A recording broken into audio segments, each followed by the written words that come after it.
everyone. We are Girls Guts Glory. Thanks so much for tuning in. Big thank you to Wizards of the Coast for sponsoring this season, and also Johannes Plenio at coolfreepics.com for some of our awesome background images.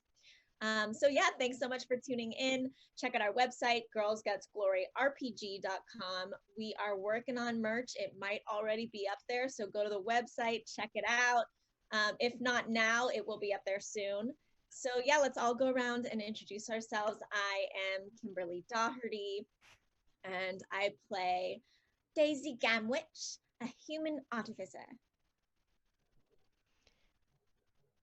Oh, Alice, you're muted. Isn't she lovely?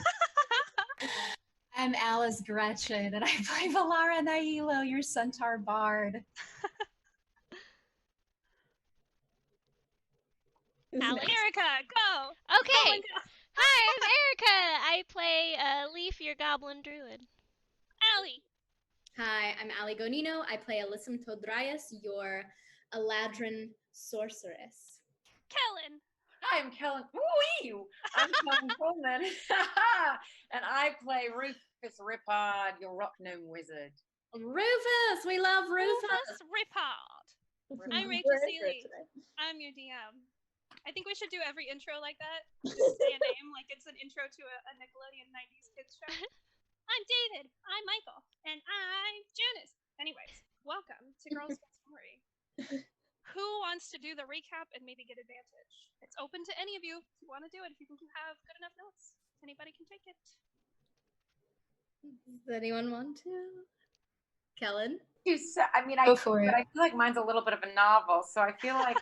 I know mine's kind of a novel too. Do a dramatic reading. Okay, let me read part of it. We'll see what happens, and then Allie, you could possibly take it over. You can't both get advantage. It'll just be one person. All right, Kellen, just go for it. Read Okay, go for it. So we use the mugwort and astral project to a place with tree. So we have two more items. We have the ring, the circlet, and the ring and the circlet. No, those are the same thing. Or there's different things. Is that what we have? Different things. Yeah, a ring goes on your finger, a circlet goes on your. But they're kind of like magnetically connected. Right. So yeah, haven't gotten there yet. So the ring, burnt claw, holding a ruby, and the circlet has magnetic pull towards Alyssa.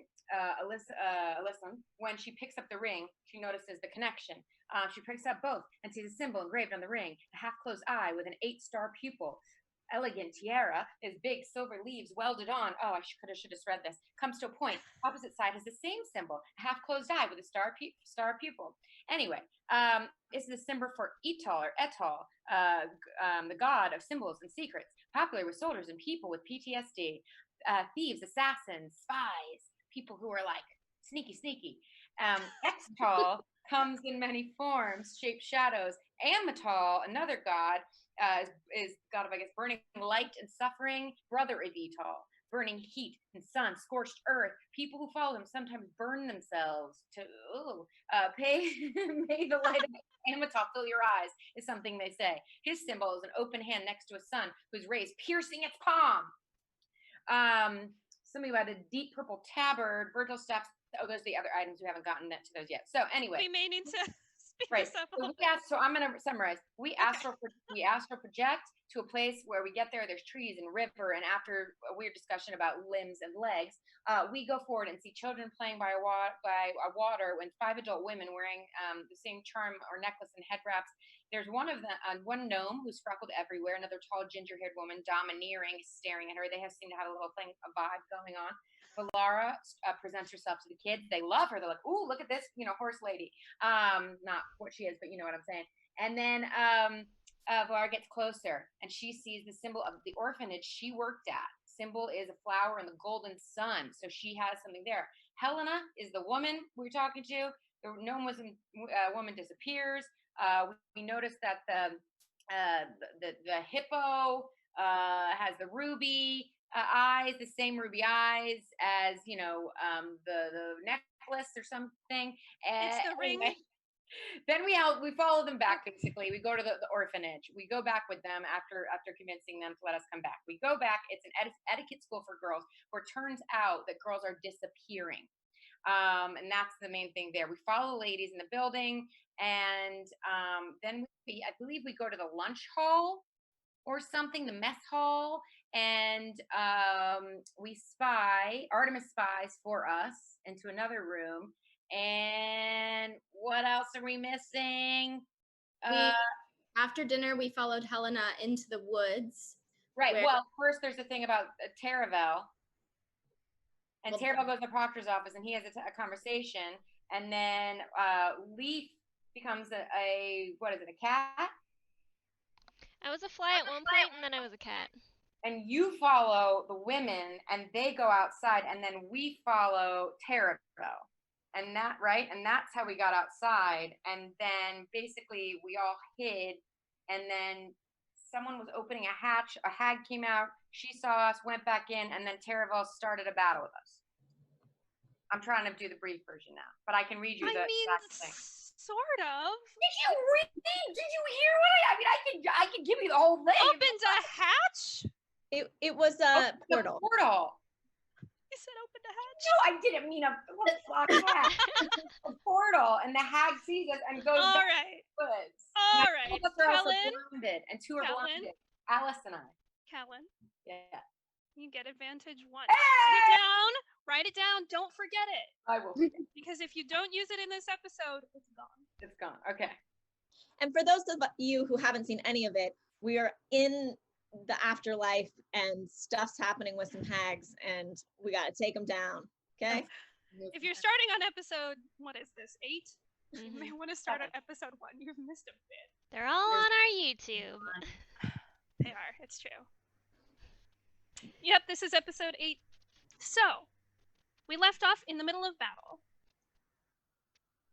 The last thing that happened was that Taravel had popped this big spell, this area effect, and 2 of you failed your saves.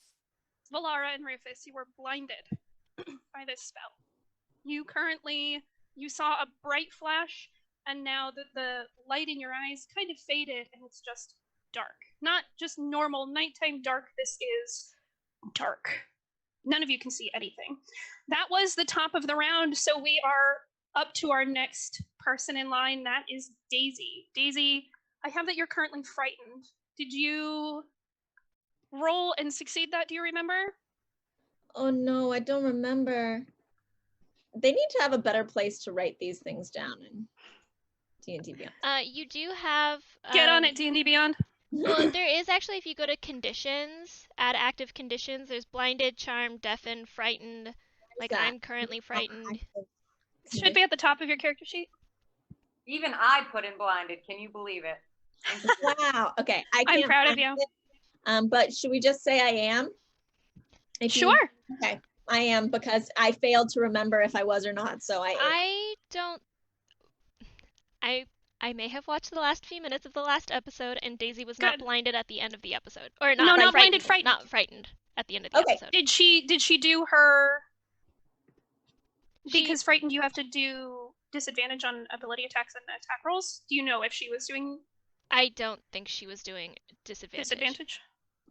Because I know that I'm frightened. Then we'll say no. We'll say, why didn't I cross that off? That's what we'll say. All right. Benevolent DM, why not? Even if you were frightened.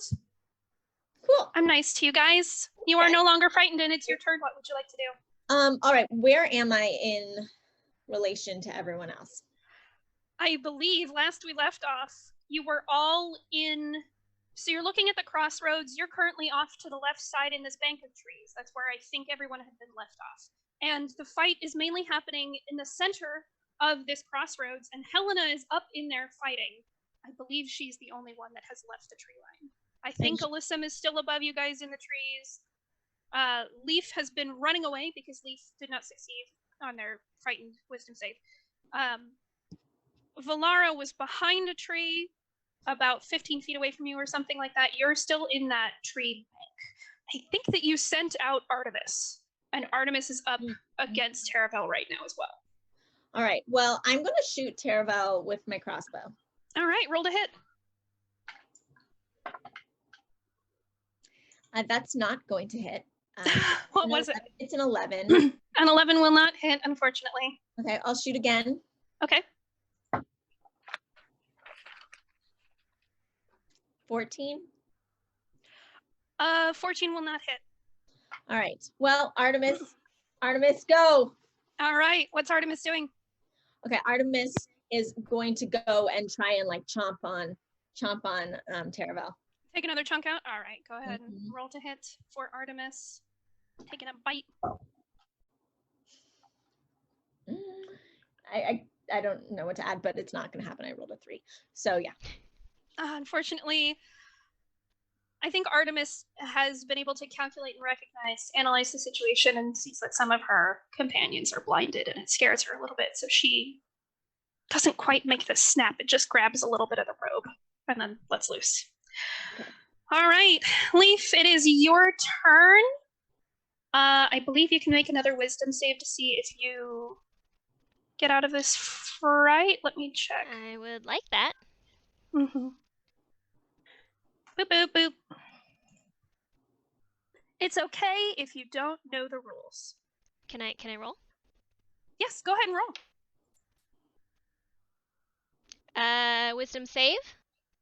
I believe so. 17. Let me see what that does against the spell DC. That makes it. I think you are no longer frightened. Okay, well, in that case, Leaf's just kind of, I think I may have hid. I think I may have, like, ran and hidden. I think you were just running. Oh, I don't fully remember. I know there was some discussion, but I didn't actually write down if I had hit or not. Well, but either way, I'm in the forest. I'm gonna start, I'm just gonna snap out of it. Oh no, I'm all alone. And then I'm gonna dash up to where we left off, because I was 60 feet away, right? So I'm gonna take my I'm just gonna dash up. I'm gonna use all my actions to get up to where everyone is. Okay, you get back to where you were, so you're still in the tree line, in that little bank off to the left where you guys had started. You're about 20, let me check my drawing of this situation. You're about 25 or 30 feet away from, 25. You're 25 feet away from where the action's going down in the center of this crossroads. As a bonus action, can I take a bonus action when I dash?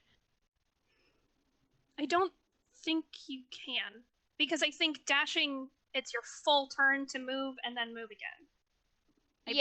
That would take up my attack action. But let me look it up, because we have the internet right here. Good old internet. This ad for the internet brought to you by Such Glory. While we wait, Allie, would you like to sing a tune? Could we do anything without the internet? I don't know. We live our lives without the internet. I don't know. Do you know? Do. Perfect. I think. Yes. Aww. Yes, you can. You can take a bonus action. Okay. I'm going to cast a Shillelagh. This is a spell that you haven't had before. And in the middle of combat, you reach out thinking there must be something you can do. You're still far away. You go through your lexicon of spells, and all of a sudden you find yourself with something extra. And in fact, you all, on your turns, you're all going to feel this same thing. You feel something extra. Something is bolstering you. I just reach for my club, and all of a sudden it feels much more powerful. You feel something different, yeah. That's my turn. That's your turn. All right. It's Helena's turn now. She is right up on Taravel, swinging this giant sword. And she's going to roll a hit. I think she's just going to keep wailing. Well, don't click on that. Thank you. And that's going to hit. So she swings her fantastic, special-looking greatsword, and it hits Taravel. You see it slice through the person's arms. You don't exactly know what gender Taravel is. Taravel is pretty androgynous. So you see it slice through their arm, and they howl in pain. They're still in a different form, something that you didn't see before. Taravel had pulled off the gloves, so you could see the burn marks on their arms, and they had popped these massive wings out of the back of their head, and their eyes had started like crying this black inky liquid. But they howl in pain as this cut slices at them. Helena, I think that's all Helena is going to do this round, but she did manage to do some damage. So after Helena, Rufus, did you summon a dog? Did someone summon a dog? We had talked about my ritual after about finding familiar. Mm-hmm. I don't think I did it yet. Because in our initiative order, it's been about, how many weeks since we did the last episode? In my initiative order, I have dog ? So that's I think that's because I was going to, since I'm blind, I was going to now use a ritual, which I've never done a ritual before. For people who've never done it, Rachel, how does that go? It takes time. What's the casting time? Yeah. The find a familiar casting time is an hour and 10 minutes. Yeah. So you can start it if you want. No, because that's an action, correct? Well, you wouldn't have time. Huh? You don't have time to do it. Yeah. I'll tell you now, unless something goes horribly wrong, this battle's not going to take an hour. But battles normally take like 15 minutes at tops. It's really not that long. Next battle. Okay, yeah, that's dumb. Okay, so what I'm going to do is I am going... It's not your turn. Oh. I just asked if you... It is actually... Yeah, because the dog has its own initiative. So, Alyssum, it's your turn. What would you like to do? You see this burst, this flash of light, and you blink it out of your eyes. It slowly dissipates while your friends do their own thing on their turns. But you're fine. You are not blinded. What would you like to do? Well, I'm feeling extra. You're feeling extra. And all right. I take a deep breath. Center my emotions. Get into a place of neutral mindedness, and I pull out my crossbow and aim it straight for Master Taravel. Excellent. Go ahead and hit. Roll to attack. That's going to be a 24 to hit. I think that will hit. Do your damage. Alrighty. You like Legolas this crossbow. You hold it steady to the beat of your heart, and you. Yeah. And that will be only 3 points of damage. Better than nothing.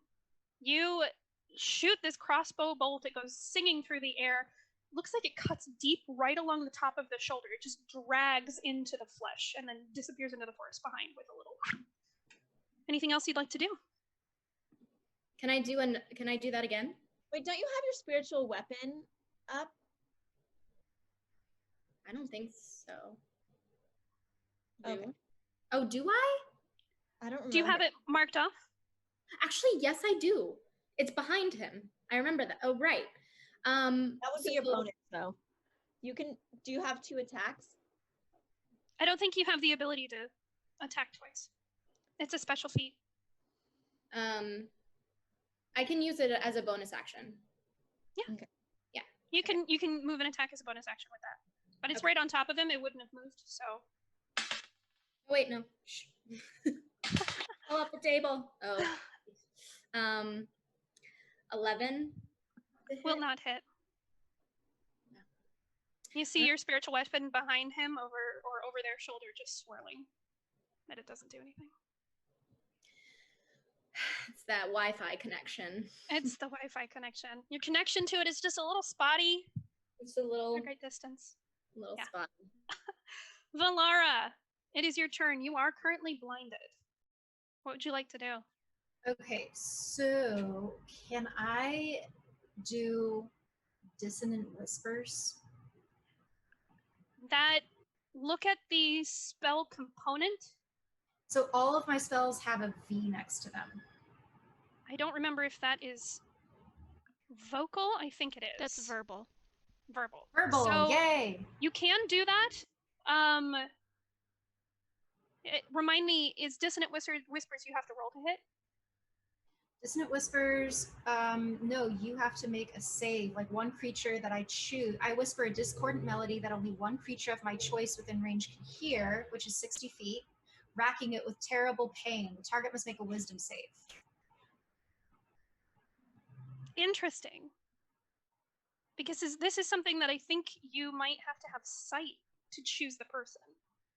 It says a V, and I'm thinking if I saw him. V is verbal. V is verbal, so it's not visual based, but it says a creature of your choosing. It says only one creature of your choice within range, and the range is 60 feet. This is where the spells get kind of like, there are things that fall between the cracks of the spells because you're currently blinded. How would you be able to choose which creature because you can't see them right now? I know it's not verbal.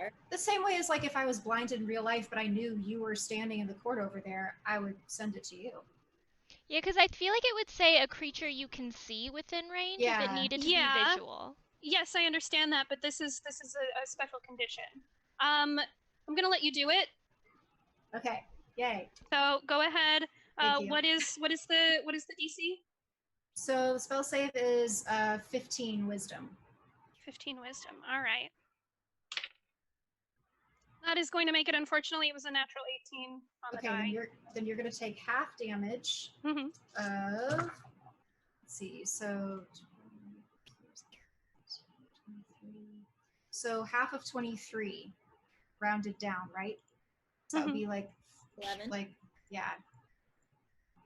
11. Okay. You do not see anything, so you don't know. You just reached out in the direction that you think you saw this person. You don't know exactly where they are, but you hear them say something. You can't quite make out what it is. You hear them say something. Yo. You hear them say something. You don't know what they're saying, but you think it hit. Okay. Okay. All right. And anything then else you'd like to do? As a bonus action, if I could, I'd like to cast Bardic Inspiration. It just says a creature other than yourself within 60 feet. So the nearest person to me, I would like to give them Bardic Inspiration. Will you look and see what the components of that are? I have to look that up on Google because it's just one of my action things. So one second. Bardic Inspiration? Yeah. The components. V is vocal. V is vocal. S is sight. Somatic. What's somatic? Hand gestures. I looked it up. M is what? Material. Material. I'm not seeing anything that says components. It just seems to be a bardic feature, but maybe I'm not there yet. Bardic Inspiration. I think it's when you give bardic, they get like enhanced. I know what it is. I just need to see if I think it has components. I mean, if you can find them, I'm happy to abide by them, but I'm not finding it. This just says one creature other than yourself within 60 feet of you who can hear you. Who can hear you. Okay. Thank you. That's what I was looking for. Yes, you can do this. Okay. So whoever's nearest to me hiding behind the tree, you get a 1d8. That would be Leaf. Okay. There you go, Leaf. Thank you. And that ends my turn. All right. Rufus. Yeah. Bottom of the order, it's your turn. What would you like to do? Here I am. Okay, so since I'm blind, I was making sure I could do this. And let me know. I want to cast Witch Bolt. The components are V, S, and M. I don't. It says concentration spell. If it's First concentration, you might have a problem with that because you are blinded. Witch Bolt, it's a roll to hit? Yeah. you're gonna have, you can do that, but you're gonna be at disadvantage because you don't know where this person is. Right. One more at disadvantage, right? Because You're at disadvantage because of the blindness. Right. So Yeah. then I'm at double disadvantage. What does that do? Cross each other No, out? what other disadvantage are you talking about? Blinding, and then I have double disadvantage. Oh, because I'm Because of the blind. No, you have disadvantage because you're blind. Gotcha. Knew that. That's it. Okay. Yeah. So I guess I rolled a hit, right? Yep. Roll twice and then take the lower number. It was a nat 20. Okay, roll again. What's your lower number? Wait, hold on, and then plus 6. So there's that. 18. You don't really need it. How is this happening? It's a 1. No. But you're lucky, right? I am lucky. You're a gnome. Did you take the lucky feat? Yep. Nice. Roll I again. did. Make sure you check that off on your character sheet. Do it now. I will. Do it now. I will. Hold on. Let me put my thumb up so I remember, because I have to do it. Okay. 14 plus 6, 19. That will actually hit. 6 is 20. What? It's 20. Oh, it's 20. God. Well, you guys, math. You're gonna hit. All right. Roll to do your damage. Okay. So I'm gonna do it at 3rd level. So it's 3d12. Okay. Just so you know, in the future, you have to announce what level you're doing before you roll. Oh, I was I'm gonna always make gonna that. do this. I'm okay, but I'm gonna make that like a home rule. You gotta announce what you're gonna do before you roll. Okay. Fully. Well, I was always gonna rolling be at 3rd level 10. not 4th. Okay. 3d12. These are them, right? Everybody? Cool. Yeah. Learning. Oh, actually, I'm gonna do it on the computer. I'm gonna use this. Oh, then you have to figure out which one that is. Fuck that. What is one? Oh, it says, haha. And we like this. Roll 1, 2, 3, and roll. The sound effects, and it tells you how much. Does it not tell you how much? Yeah, it'll tell you a total. 17 points of damage. Yeah. All right. What does your witch bolt look like? Ooh.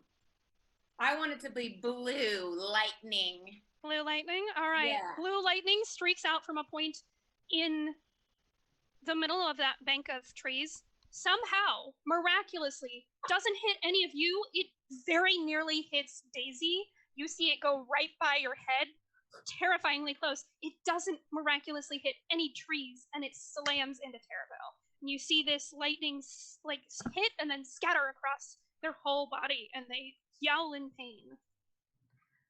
Anything else you'd like to do, Rufus? I just jump up and go. That's it. Okay. And now I'm going to add that thing that I used a lot. Yes. Perfect. All right. We're at the top of the order. It is Terabelle's turn, and Terabelle, yelling in anger, turns and looks at Helena. Terabelle opens their hands towards her, and you see, those of you that can see from where you are, which I believe is Daisy and Leaf and Alyssa, you can see just the edge of what is happening. You see this bright light begin to form in their hands. And from their hands, that point of light leaps and consumes Helena. Helena has to make a save against this. Remember, I cast heroism on her. Remind me what heroism does. They're immune to being frightened and gains temporary hit points equal to your spell casting ability. Okay. There at the This start is of not each of its turns. frightened. All right. Helena is not going to make this. So Helena, you see, those of you that can see, you see Helena consumed in a massive wreath of flame. You hear, everyone can hear this, you hear her screaming as she's burned. She looks badly hurt. Very badly hurt. She's not dead. Terabelle. She's not dead? No, she's not dead. Oh! We're still at the beginning of this battle. I know. I just thought she consumed. I was like, bye-bye. But that's good to know. No, you can still be consumed by something and not Okay. get completely destroyed by it. Terabelle is going to step backwards after doing that 30 feet, just like backpedals quickly. And looks like they're preparing for something else. All right, that is Taravel's turn. Daisy, you are up next. What would you like to do? Hello. Okay. So for my little Calliope, it says reactions. The homunculus delivers a spell you cast that has a range of touch. So as a reaction, can I do that on my turn? As a reaction? No, that's a reaction. So that's when you are attacked, that is a reaction. It's not going to be on your turn. Oh, okay, so when I can only react when I'm attacked, not like I can't react to Helena being attacked. You can, but that I think has to be within a certain number of feet of you. What are you trying to do exactly? It says 120 feet. I was going to send her a cure wounds. I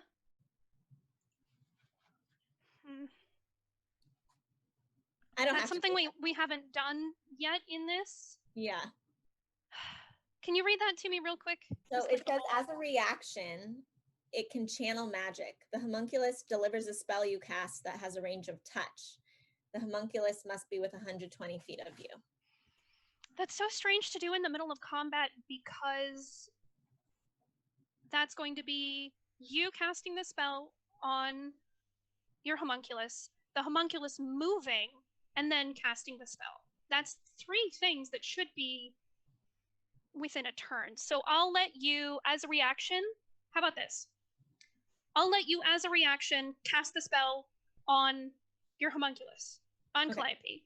On your turn, regardless of what you do, you'll have your full actions and everything. On your turn, well, let me see. This is such a strange thing. Okay, on her turn, it's going to get to her. How about that? Because it's you, then Leaf, then Helena. So we'll say on your turn, as a reaction, you're casting the spell, you get your full turn. That's not going to affect what you do on your turn. Okay. On Leaf's turn, she's going to be moving, and then on Helena's turn, she's going to cast the spell. Cool. I'm going to pick up a are there like rocks around? Yeah, you're in a forest. There are some pebbles. Okay. I'm going to cast catapult. And catapult this rock at the baddie. What's his name? What's the range on that? The range is 60 feet. Okay, yeah. Taravel, they are just within that range. Actually, it says up to 90 feet in the description, but then it says range 60 feet, so I don't really know. If the object strikes a creature, the creature must make a dexterity saving throw. All right. So from the trees, from Taravel's perspective, they see just a cloud of pebbles come shooting up and towards them. They're going to make a dex saving throw. Let's see how you do, Taravel. What number do they have to beat? I don't think they did, but 16. Yeah, they didn't make it. So this rain, this hail of pebbles smacks straight into Taravel, pelting their head and their shoulders. How much damage did it take? 15 points of damage. All right. You both see and hear them hit right on Taravel's face. Anything else you'd like to do? I'm going to have Artemis keep chomping. All right. Artemis is going to have to move. What's Artemis's speed? Artemis's speed is 40 feet. Oh, yeah, they're going to make it easily. All right, Artemis. Let's do this. Oh, she's not doing well. 10. 10, unfortunately, will not hit. She's a little scared. It's okay, Artemis. Yeah. But she's bolstered by the fact that she just saw Taravel get pummeled by small rocks. All right, anything else you'd like to do on your turn? Nope. Okay. Leaf, it's your turn. You are currently 55 feet away. From Taravel? Mm-hmm. Okay. Let's see. I've got some options, I feel like.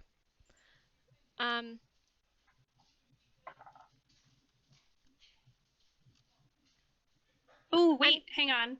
I forgot something. Daisy, I need you to make a dex saving throw on behalf of Artemis. Oh, no, little baby.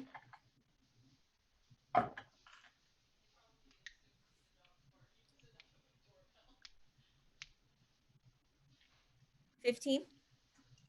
15 will not make it, unfortunately. Oh, no. Oh, this is going to be a lot more than I thought. Okay. Poor little girl is going to take 41 points of fire damage after getting too close and trying to chomp down.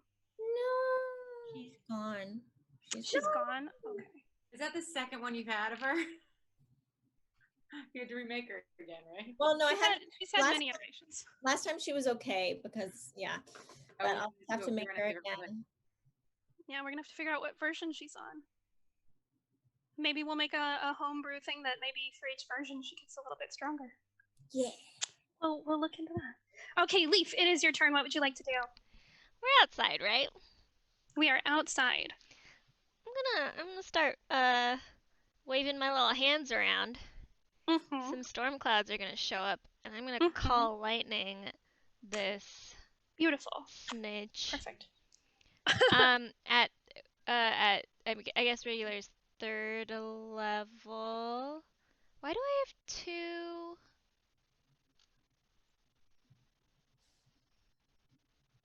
I'm confused.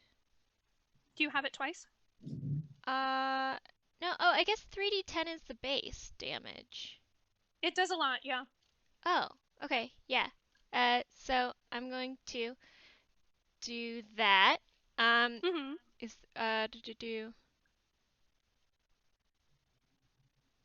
Okay, he has to make a dex, or they have to make a dex save throw. All right. They will roll. Let's see how they do. Oh! Does a 17 beat? Yeah. That's okay, because I'm still going to... They're still going to take half. Half? Okay. Of... Dice ASMR. Dice ASMR. 11, so half of 11 points of damage. Okay. So they take that damage. Anything else you'd like to do in your turn? Let me see.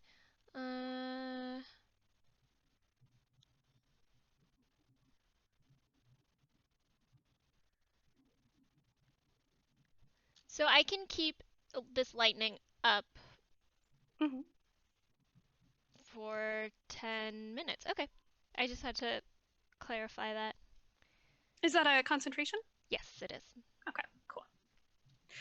All right, Leaf, that is your turn. It is Helena's turn. And Daisy, I need you to roll for how much healing Helena gets. I did. She gets 13. 13. Nice. That's pretty good. You see Calliope, you've cast this spell on Calliope, done your turn, and Leaf has done their call lightning, and you see Calliope flitting through the trees, going out to where Helena is, still in the middle of that crossroads. And you see Calliope go and very gently tap her on the cheek, and she gets startled, but she notices it's just this creature that she's seen around you, and this gentle light emanates from where the hummingbird pecked her on the cheek very gently.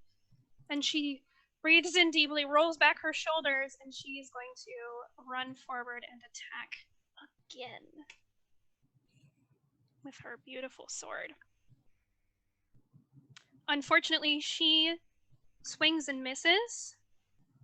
But she has advantage, actually, because currently this beautiful, massive 6 or 7 foot tall buff woman is raging.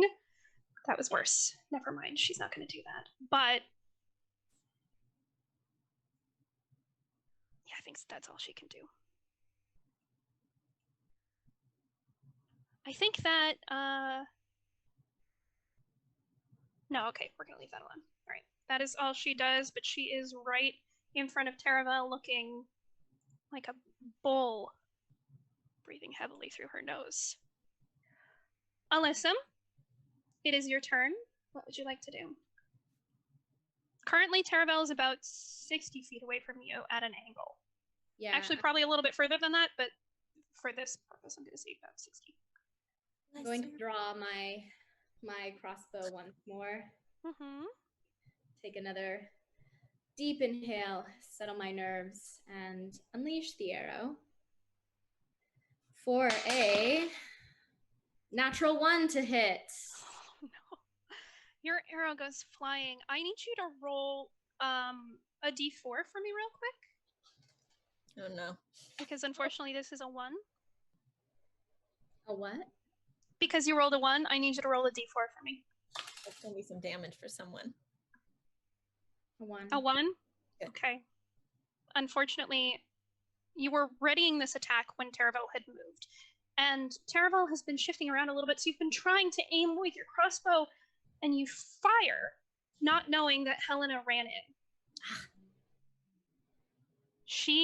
Your arrow and Helena are moving at the same pace, and they meet. I need you to roll some damage. Fortunately, it's a crossbow bolt, so it's not on my thing, on my crossbow. Yeah. Great. Okay, roll low. Allie, do you have lesser restoration? The spell. I do. Yeah. For anyone who's blind, you can unblind them next time. Meta knowledge, but yes. Yeah, because do I know that anybody's blind? Because I'm way up in the clouds. Yeah, you don't know. Oh, she doesn't know. Meta knowledge. Right. Yeah. That's gonna be. She knows that something almost affected her. She doesn't know that they're blind. Hit. Yeah, because she's up. I forgot she was so far up. Yeah. 5 points of damage. All right, she takes that. You see it smack into the back of her shoulder. Oddly enough, she doesn't even flinch. Good. Yeah. I'm gonna just like whisper, even though she doesn't hear me. Sorry, Helena, that was well. Anything else you would like to do in your turn? Might as well try my spiritual weapon again. Mm-hmm. What's your spiritual weapon speed? I'm sure it's enough to get there. The range? Oh yeah, what's the range? 60 feet. 60, yeah, go ahead and move it. Doesn't matter. I think its speed is based on your speed, but I think that you have enough speed to get there. So. Okay. All right, that's going to be a 22 to hit. A 22 will hit. Do your damage. You see, you focus. Your link strengthens between you and that spiritual weapon. What was it again? Like a sphere of blue energy? Yeah, it's usually shows up as like a swirling electric blue water type of thing. Yeah. So you see this sphere of swirling water, sparks flying around it. It gracefully glides over to where Taravel is. Roll to do your damage. It's going to be 8 points of damage. It saddles right up next to him on their skin, and you see the sparks transfer from your spiritual weapon onto their body. And you do that damage. I'm sorry, what was that damage again? 8. 8. Okay, cool. All right. That is your turn, Alyssum. Valara. Yes. It's your turn. What would you like to do? Okay, so I'm going to cast Dissonant Whispers again. Okay. On Taravel at level 3. Dissonant Whispers. And that's a wisdom save against 15. Okay. Let's see how Taravel does. Unfortunately, Taravel makes it, but still takes half. Yes, so that'll be half of 16, so 8 points. All right, you do your damage, send that dissonant whisper back in a direction. You think you know where they are. You don't hear anything this time, but something tells you it didn't go amiss. Okay. Anything else on your turn? As a bonus action, just to see if I can, Mm-hmm. I'd like to try to cast Healing Word on myself for my blindness. On yourself? Yeah. But Healing Word I don't think heals blindness. Yeah, okay, so it didn't work. All right. Yeah, make sure you mark off that spell slot though. Okay. It's good to know. Now you know. All right, that was Valara. Rufus, it's your turn. What would you like to do? Okay. Well, since I'm at disadvantage, I feel like it might be lame, but I want to go with a sure thing.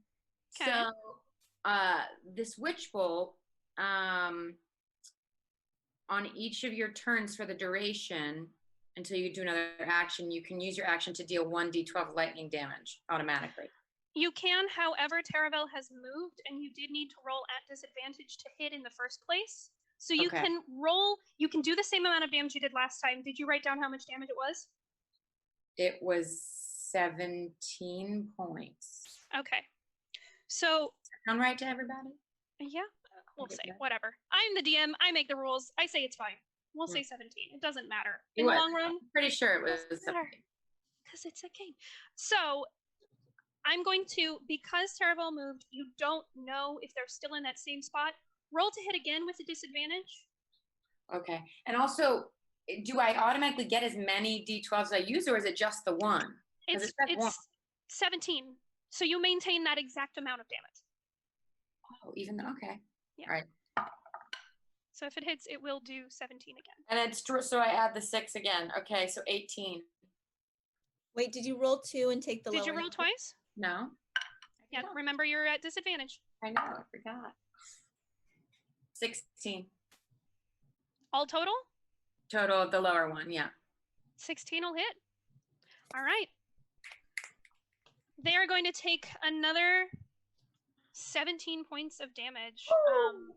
You thought you had heard some scuffling from feet because you no longer have your sight. You are focusing so much on what you hear, what you can hear.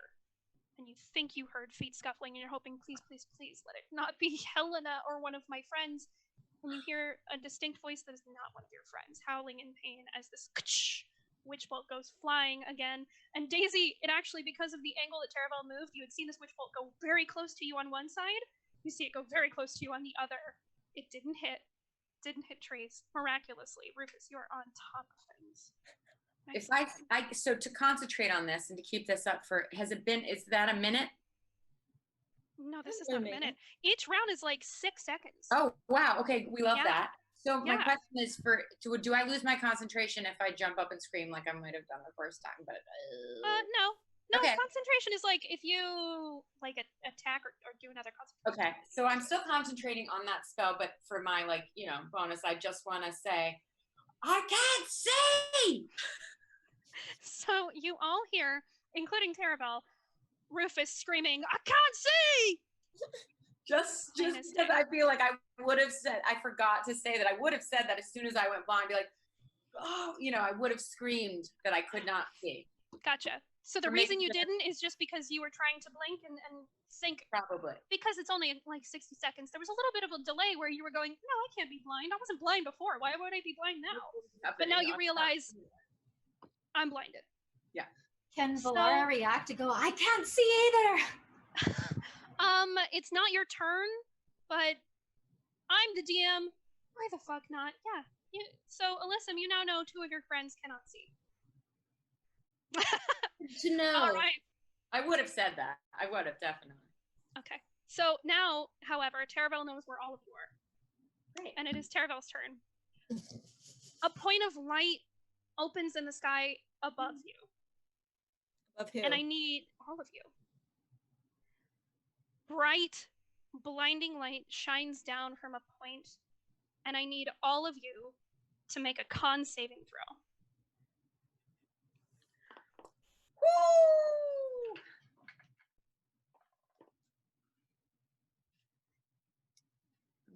Okay. That's 13 for me with disadvantage. Okay. That'll be a 24. That'll be Okay. an 8. Okay. 21. I'm going, I don't know if 8 is actually, if that's gonna work. Never mind. It's too small, I think. Leaf, remember you're bardically inspired. You are. You're Yeah. right, I am. 9. Oh. Okay. Where's my... Not terribly inspired. So Leaf and Valara, you're going to take full damage from this. Everyone else is going to take half. Wait, Leaf and Valara, what did you roll? Valara was like a 13? yeah. Can I flash of genius her?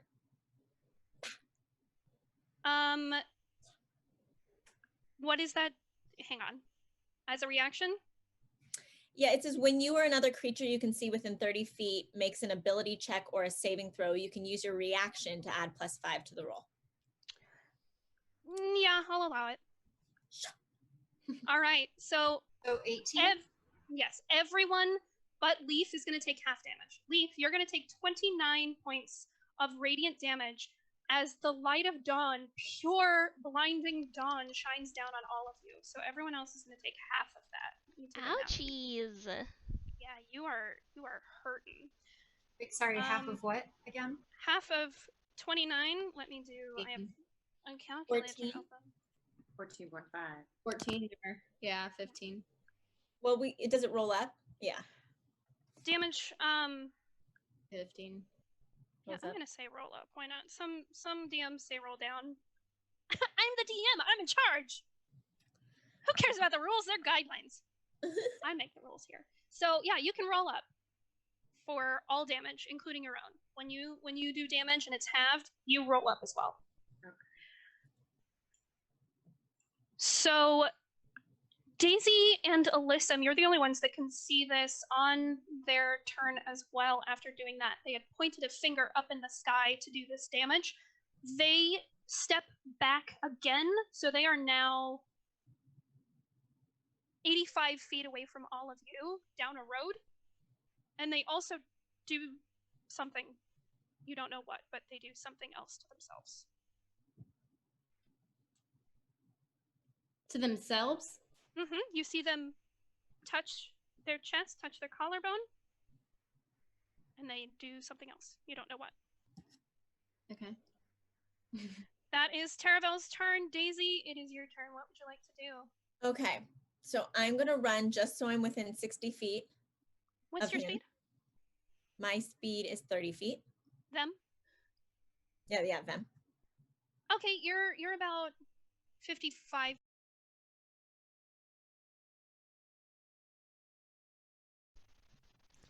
All right. Sorry for the abrupt break. We just need to pause for a moment.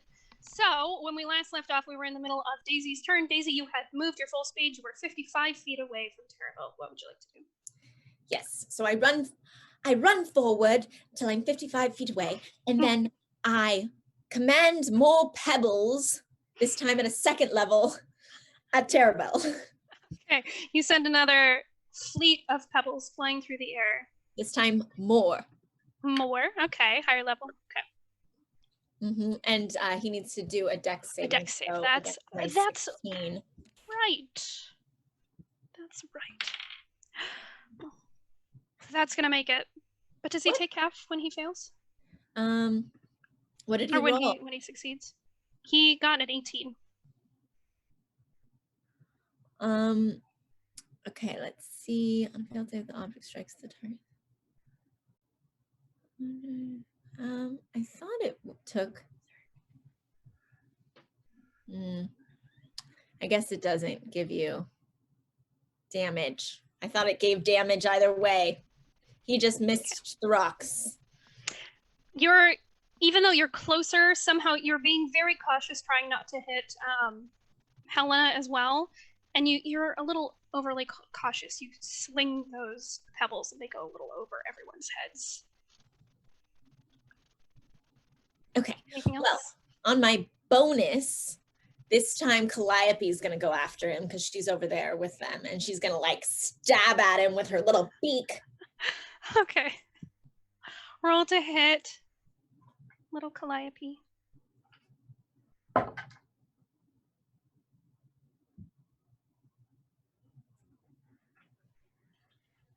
16? 16 will not hit. Boo. All right. And you expected it to have hit based on when you had hit before, but something changed. Oh, he touched himself. Or they touched themselves. Okay, fine. They touch themselves. They want you to love them. So Everybody touching themselves. yes. Leaf, it's your turn. What would you like to do? So I took damage. Did that break my concentration, or do I have to roll for that? Why don't you roll for that? Why not? I'm the DM. Well, I I'm just in got a control. nat 20. Yeah, it doesn't break your concentration at all. Saucy. You know what you're about, yeah. So he moved, right? Yes, he is. They are 85 feet away from you. Sorry. I mean, Taravel answers to both he and they, so it's fine. Okay. So I'm going to try and hit them again. So I think I can just move it. On each of your turns until the spell ends, you can use your action to call down lightning in this way again, targeting the same point or a different one. Would that use another spell slot? I don't know. The way that's worded is very confusing. Yeah, it's not, because it's not quite like Witch Bolt. Yeah, because it lasts for 10 minutes. On each of your turns until the spell ends, you can use your action to call down lightning in this way again. So I guess maybe it's just I've conjured the lightning. Yeah, I think the spell slot was to call the clouds above that contain the lightning. And I think you maintain the clouds so that you can pull the lightning from it. I think that was just the spell slot for the clouds themselves. Okay. The source of the lightning. You can just pull that lightning for the next 10 minutes, I think. So I'm gonna try and strike him again. Okay, do it again. 13 lightning damage. All right. Oh, but he has to make a. They have to make a dex. Okay. That's probably not going to make it a 7. That does not make it. So they take the full 13 points of lightning damage. Perfect. You call another bolt of lightning down from the heavens, from the skies above, and you slam it right into Taravel. And you do your damage. You said 13? Yes. Okay. As you do that, it courses all over their body, and they convulse just a little bit. And the way that their stance is right now, you can tell they are in a severe amount of pain, but they're still standing. They look singed and scorched, and there's a smile on their face. Yeah. I know. That's my turn. All right. It's Helena's turn.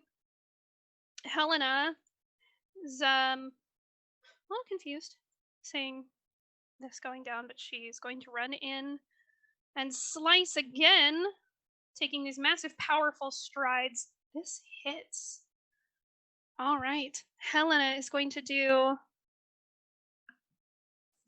Helena has this great sword that you've all seen, and as she lifts it above one shoulder to bring it down, you see the moonlight glint off the edge, and that glint stays with the sword as it swings down and cuts across Taravel.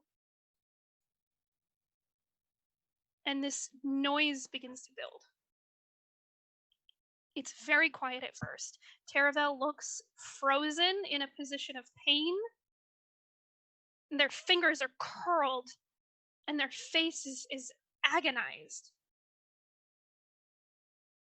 I'm going to have to make a save for Helena. Helena staggers back in fear and begins running in the opposite direction. However, as you are all looking at this person... You know she's immune to being frightened, right? Yes. Okay, just making I sure. do. This is not that.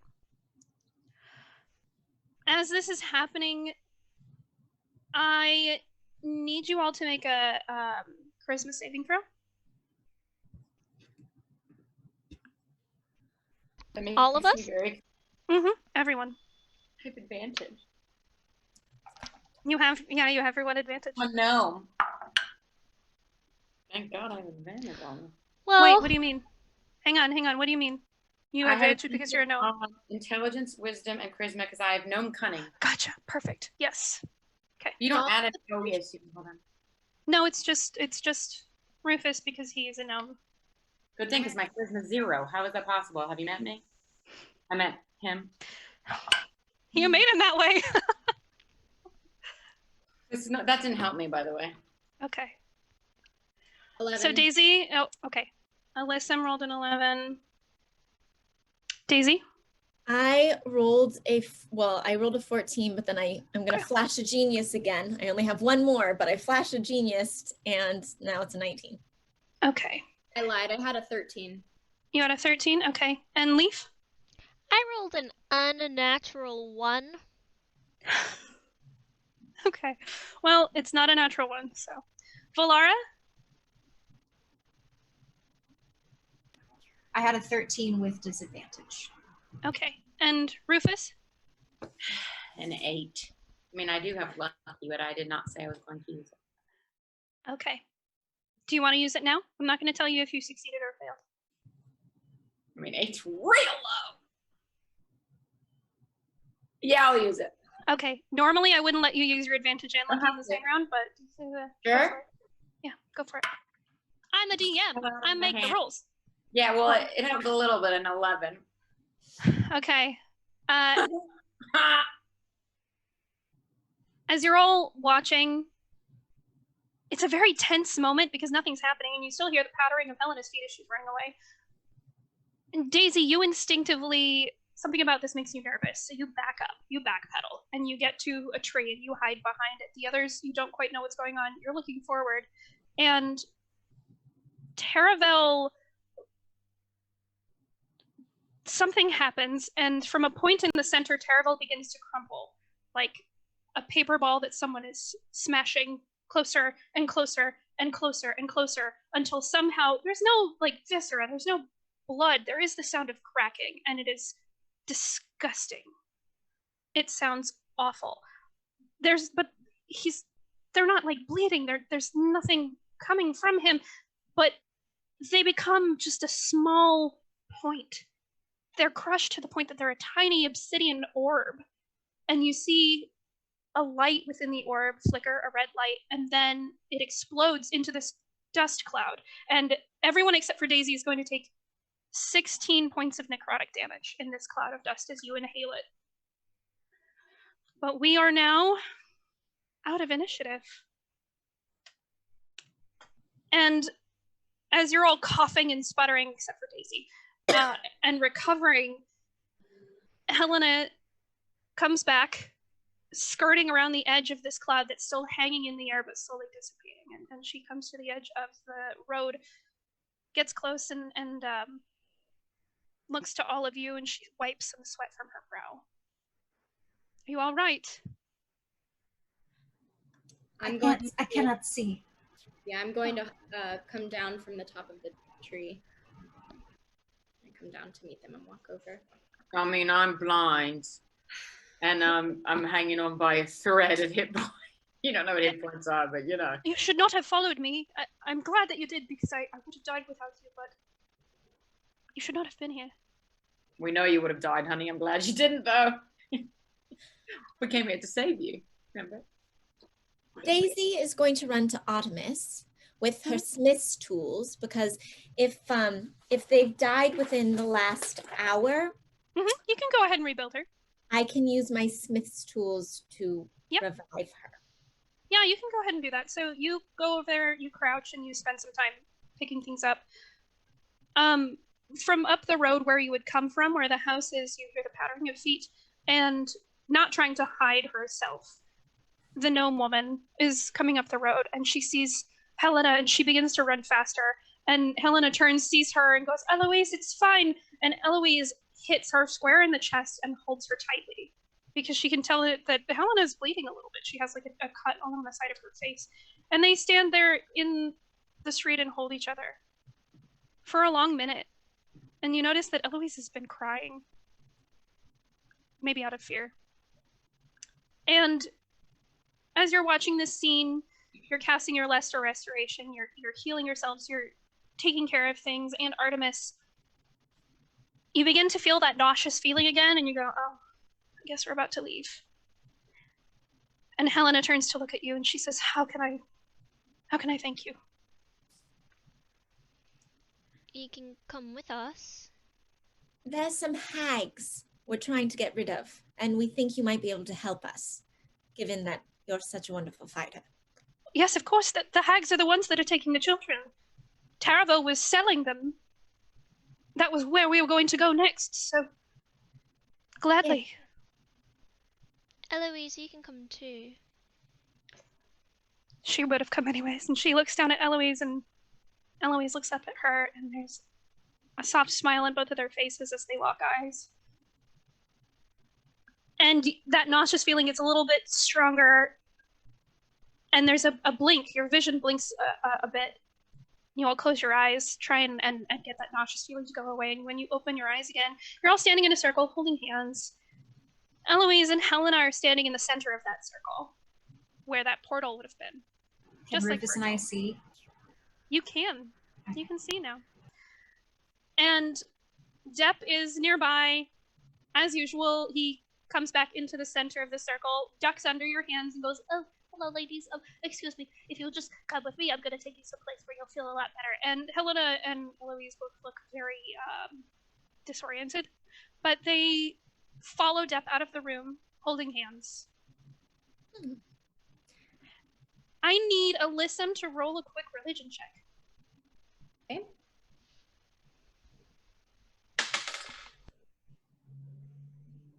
Hmm. 18. Alyssum, you hear a voice in your head. It's a familiar voice. It's the one you heard in the shrine. It's the one you've heard so often. It's comforting. And maybe there's something about being in the afterlife that makes your connection to her stronger, but you hear Akra.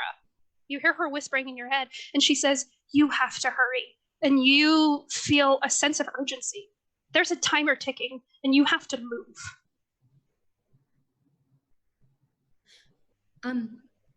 I just had a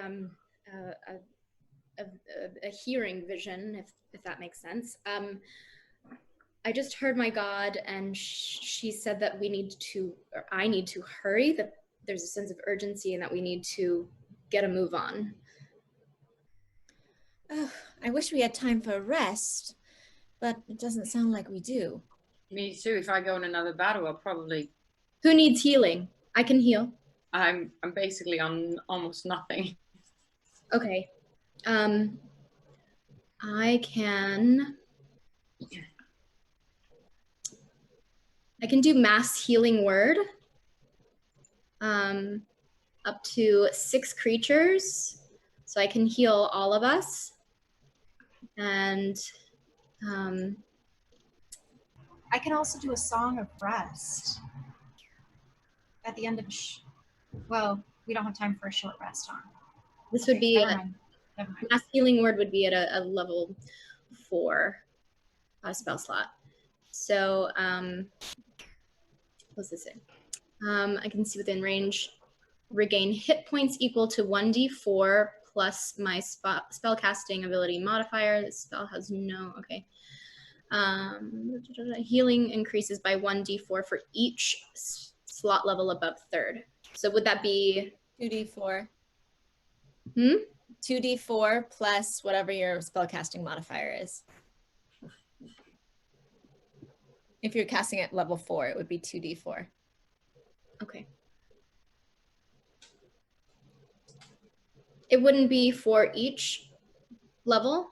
Well, it says for each level above 3rd. Yeah, a 1d4 per each level. Oh, right. Got it. I was thinking about like our level. Okay. 2. So that's 2. 4 is 6. Plus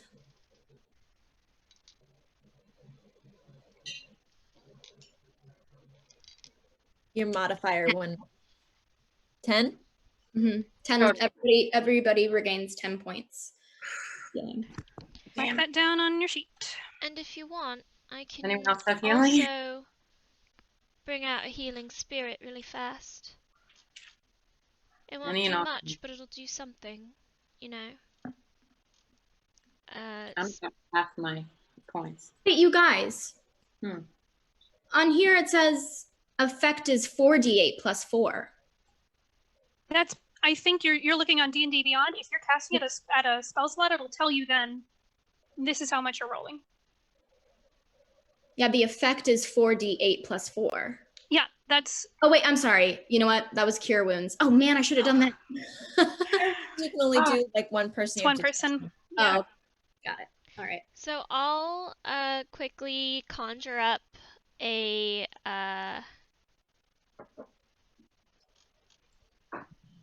Your dad? Yeah, I'm trying to decide what level I wanna do.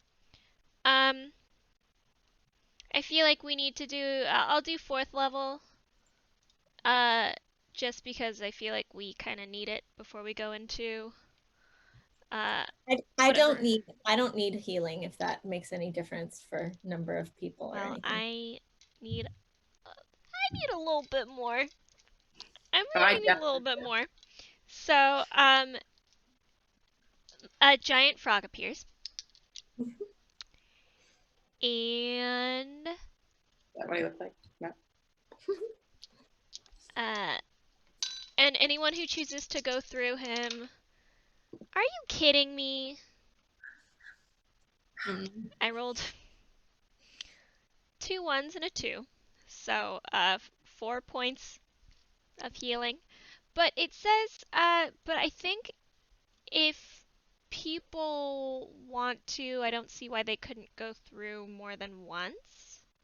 Yeah, that's true, but it only has a certain amount of times it can go through, right? It has like up to 60 health points, and then after people use 60. 1 plus your spell casting ability modifier, so 5 times. So I think that would be a total of 20 hit points it can give out. Oh, total. Total, yes. Yeah. To everyone, not each person. Nope, to everyone. So like if you go through it once, then there's only 16 left. I went through already once. Who else went through?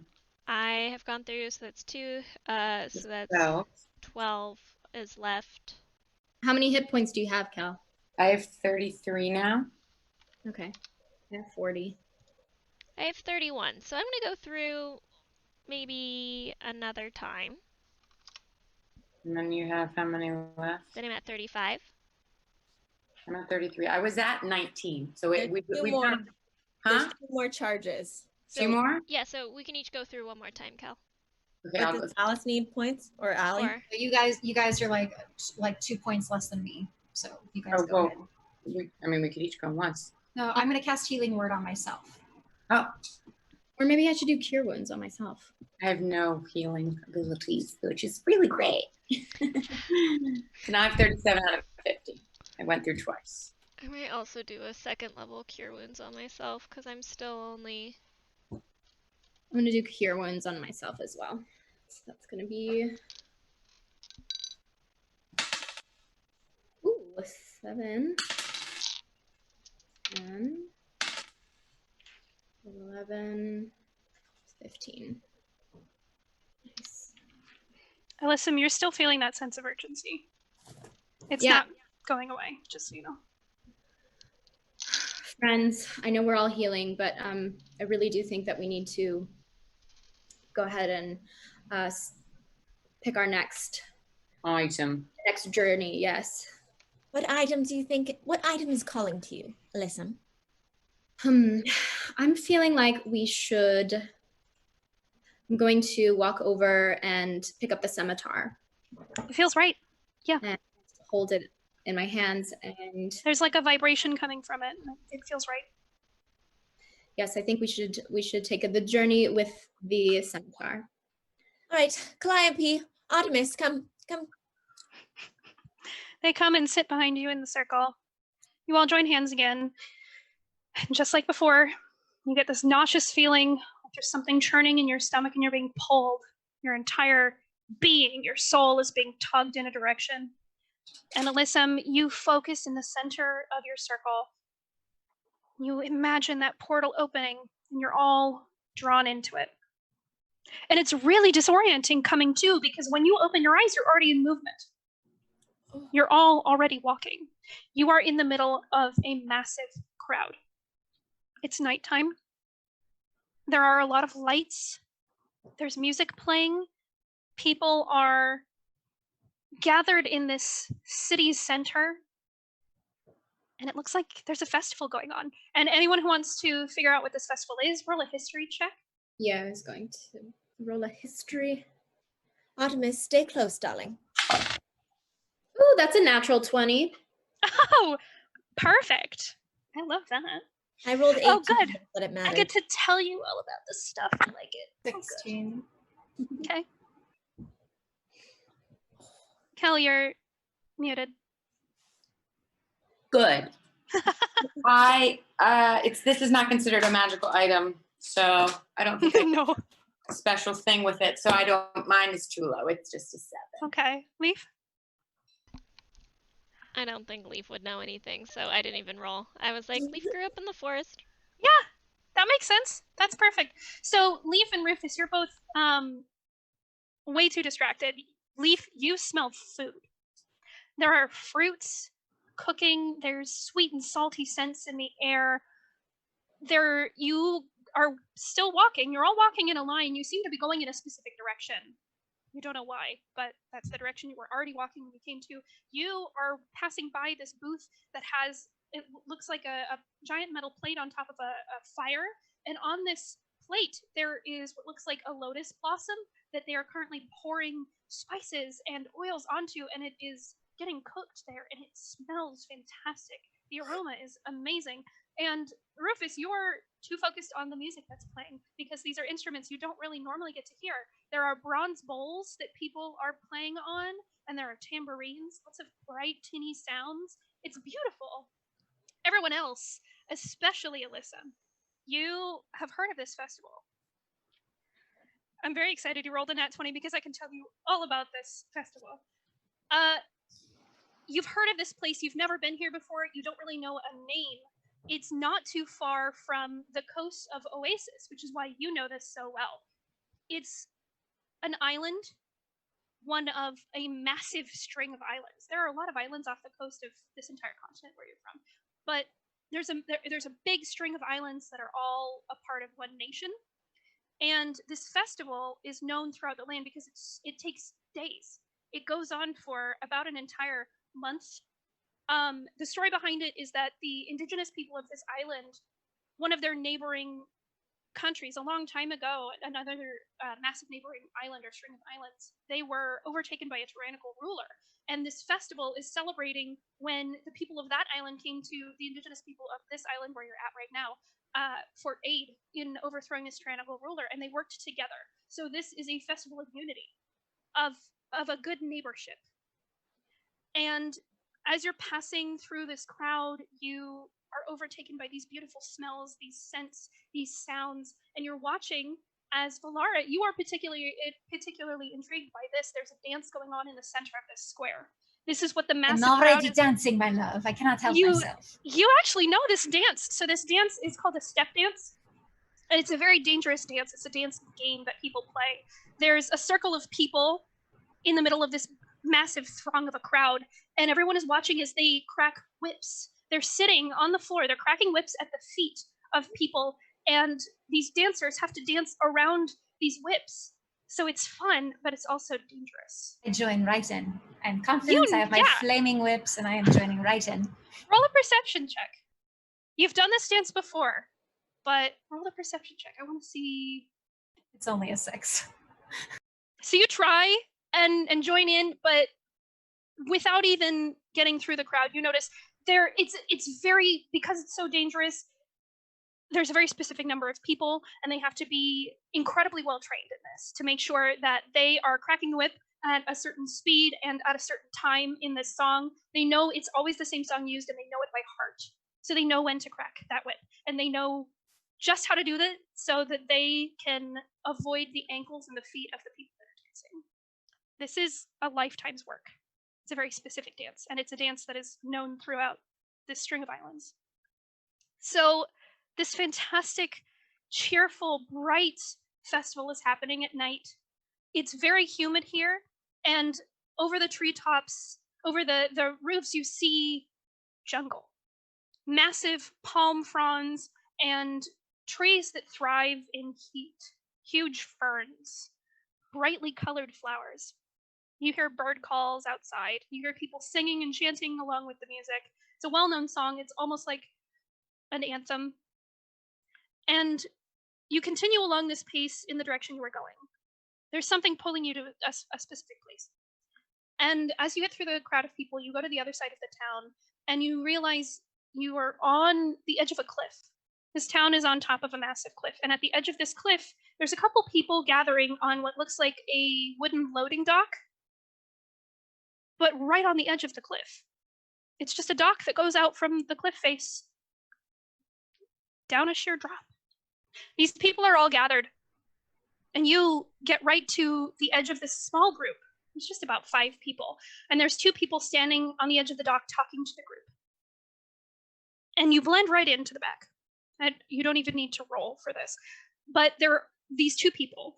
It's a man and a woman. The woman is short. She has dark caramel skin. She has almond-shaped brown eyes, black hair that's cut short in a severe bob. She's wearing black clothing, leathers, lots of belt buckles holding in small daggers and things. And she's standing with an air of authority. The man next to her is much taller. He's very handsome. He has black hair that's cut short and it's kind of spiked a little bit. He is not wearing a shirt. He's incredibly buff. It's also very hot here. It's normal to see people wearing minimal clothing, very short sleeved clothing at least. He's interesting because he has a rabbit in one arm that he's petting. It's just a small white rabbit, and the arm he's petting it with is actually metallic. Daisy, this particularly fascinates you. It's an articulated metal arm. It looks like he has lost his arm right above the elbow, but the articulated arm that's been put in place is beautiful and gold. In fact, a lot of the details in this city, as you were walking through this town, were gold. A lot of people were wearing bright, shining gold earrings. A lot of small, trivial things were made of gold, like the spokes of the wheel and little screws. Gold seems to be a common commodity here, to the point that it's not even currency. Is there anything gold that I might be able to find or purchase to replace Artemis's missing eye? Are you going back into the town and leaving this group? Oh, no, not yet. Okay. I'll just keep an eye out. Should anything appear, Daisy's thinking about it and hoping she might find a button or something. With your eye, you notice everything gold it's used. It has a specific purpose. It's either for the festival, like not religious, but a national artifact kind of a thing, or it's used for headdresses or earrings. It's in use. It doesn't look like anything is being sold. Question, the lotus that everyone was pouring spices onto, is it the same lotus that I'm of my... The flower? No, that's something specific. This is, it just looks like a lotus. Okay. Yep. So the man has a very soft smile on his face. He looks just very kind and always cheerful. That's the air you get from him. The shorter woman next to him is in almost a militaristic stance, and she's talking to these people. You come in as she begins passing out badges. And she puts one on every person in the group, and then she comes to all of you and she says, are you part of Part of the what? Did you say something? Are you here for a reason, or are you just catching the ship? We're here for a reason. Make a deception check. Deception or performance, I'll let you choose. Okay. Okay, it's the same. Very persuasive. Wait, can I do a persuasion? No, deception or performance. 12. You see her eyes narrow and she looks at you specifically. She says, what's the password?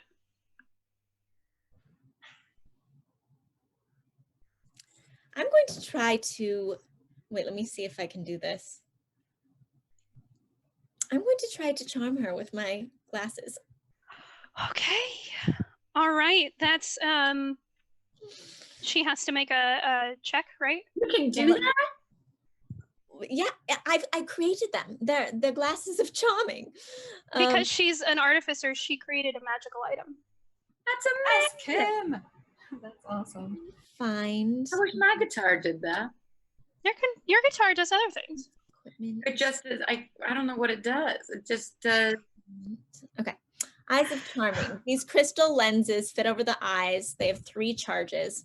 Mhm. While wearing them, you can expend 1 charge as an action to cast the charm person spell.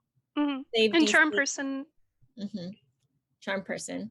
Save DC 13 on a humanoid within 30 feet of you, provided that you and the target can see each other. The lenses. What? So charm person. What is the ability save? Do you know?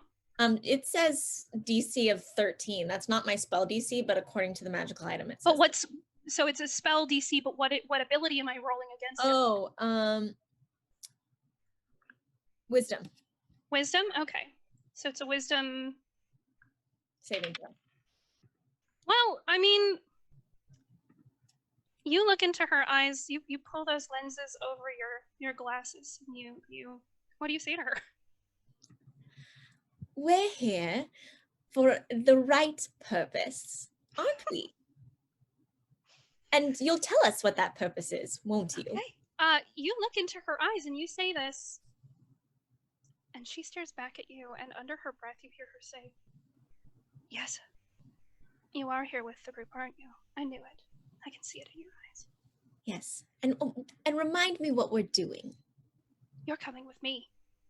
And as she says that, you hear this like sputtering sound, and you hear it sounds like cogs, wheels turning, grinding, and some metallic squeaking. And around the bank of the trees on your left, you see this small airship come into view.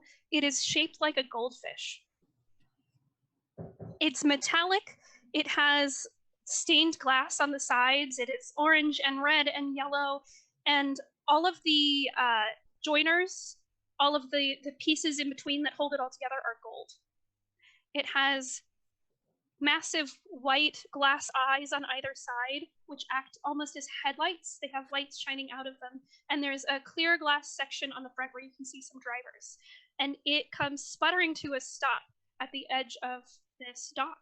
And a door, which you can't see, just pops open. Seamless door.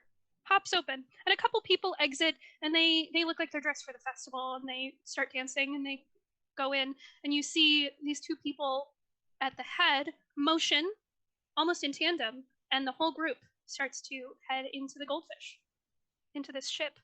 This sounds like artificer porn. Like if Daisy had an Instagram account, she'd be following that. Yes, yeah. Oh, it's yes. fantastic. Daisy's quite enthralled. But also she's looking to see, does this man, the muscular man, does he have a scimitar? I'm trying to find the scimitar. He doesn't have a scimitar. Okay. Well, I would like to see how this flies. Should we? Okay. Are you heading in? I'm consulting with my friends. Should we head in then? Absolutely, I would love to see if this flies. Feel like we were headed this way. Goldfish. I live from the water. Yeah. All right. What? Now, what? I turn to the woman. What is your name again? They've already entered. Oh, then I just follow. Okay, so you go inside this airship, and funny enough, when you get inside, all of the glass on the outside that you couldn't see through, you can see through on this side. It looks like it's on one-way glass, essentially. And the floor is this same glass. There's what looks like a wide grid underneath you of metal that you can stand on, but you can see through that and through the glass below you. There's this very faint hint of the color of it. So you're looking through orange and red and yellow lenses, but you can see the outside world and you can see the drop below you, and it looks long. It's like 120 feet below you. Leaf So any of you who are afraid of heights, yeah. Leaf's gonna just grab Daisy, like grab her leg and stand. You said there's like a grid of metal. Mm-hmm. That's what the floor is. He's gonna try to like stand on the metal. Uh-huh. That's easy. That's the entire floor. Oh, okay. I thought. Yeah, there's but not the a way metal that you can stand see-through? on the glass. No, the metal is not. The glass underneath it is see-through. So the whole shell is glass that you can see through when you're in the inside, and there's this like not a stage but a level of metal on the inside that you can stand on, and it covers the entire inside. So there's not a way that you can stand on the glass below you. Oh, okay. Yeah, it's all right. There's a floor. It's okay. The metal floor and poles that you can hold on to are all glass, but there are, or not glass, they're gold. But along the sides, there are what look like massive plush seats. It's like several large cushions packed together, all seated in rows that you can sit on, and it's just along the walls. Shall we take a seat? Come on, Leaf. It's all right. And Daisy's going to kind of lead Leaf as Leaf's holding onto her leg to a little seat and pick Leaf up and put him right here. It's okay, Leaf. He's so all right, chap. I'm on this. And Artemis, come here. And Artemis is going to come sit between my legs. All right. So you all manage to seat yourselves if you want, or you're standing or doing whatever. The door closes behind you, and the ship very gracefully begins to move. It makes a lot of noise, but it's a pretty smooth ride, funny enough. And everyone sits on either side of you. A couple of people are in a corner talking, and there are other people that you make a couple of stops at different cities that all look very similar to the one you were in before. Some that are like, there's an airship dock where a bunch of other ships are. It's a massive building, almost like a train station where they come in and out. So you go in this building one way, you go out the other after letting people out. And eventually it's just the people that were on the dock. And the man and the woman that seem like they're in charge are sitting across the seat from you. And the man is watching all of you with a cheerful smile, and he's just petting his rabbit. And the woman is talking to the person next to her and talking to the man and going over things. And eventually they stop at what looks like, it's a building that doesn't match anything else, really. It looks very old. It's made of white stone. And everyone that isn't your group and the man and the woman, they get off. There was that group of like 5 people. And they're all wearing these badges. And when they get off and they go away, eventually the woman stands up and she comes over and she hands each of you this little gold badge. And it has a symbol on it that looks like that closed lotus. It's not the flower of the golden sun, that's a different one. It just looks like a simple lotus that's closed up in a little bud. And she says, put these on so we don't get lost. Yes. What is it, a necklace? A badge. A badge. It's like button size. It's just a little gold badge that you can put on, you can snap on somewhere. Do you have one for my hippopotamus? No. That's okay. Sorry. She Hela goes back and creates a minor illusion and creates a little matching badge for Artemis. You make a badge for Artemis and it shows up right on her little breastplate. The woman goes and sits back opposite all of you, and she leans back and crosses her legs in front of her, and she says, so, how did you all get involved in this? I mean, you're obviously not from here. Why would you be doing this for us? And the man next to her just taps her gently and says, maybe don't ask why we have allies and just accept them. I would like to know something. tell us about your passion for what we're doing and what you think the best plan is for what we're doing. She's still The woman nods her head and she leans forward and she puts her elbows down on her knees and she says, so here's the plan. Don't worry about the driver. We can trust him. He's one of us. We're going to go to the stepwell. We're going to cast the spell and you are going to protect us. That's the plan. Oh, good. Does anyone have a scimitar? I'm just curious. I find them fascinating.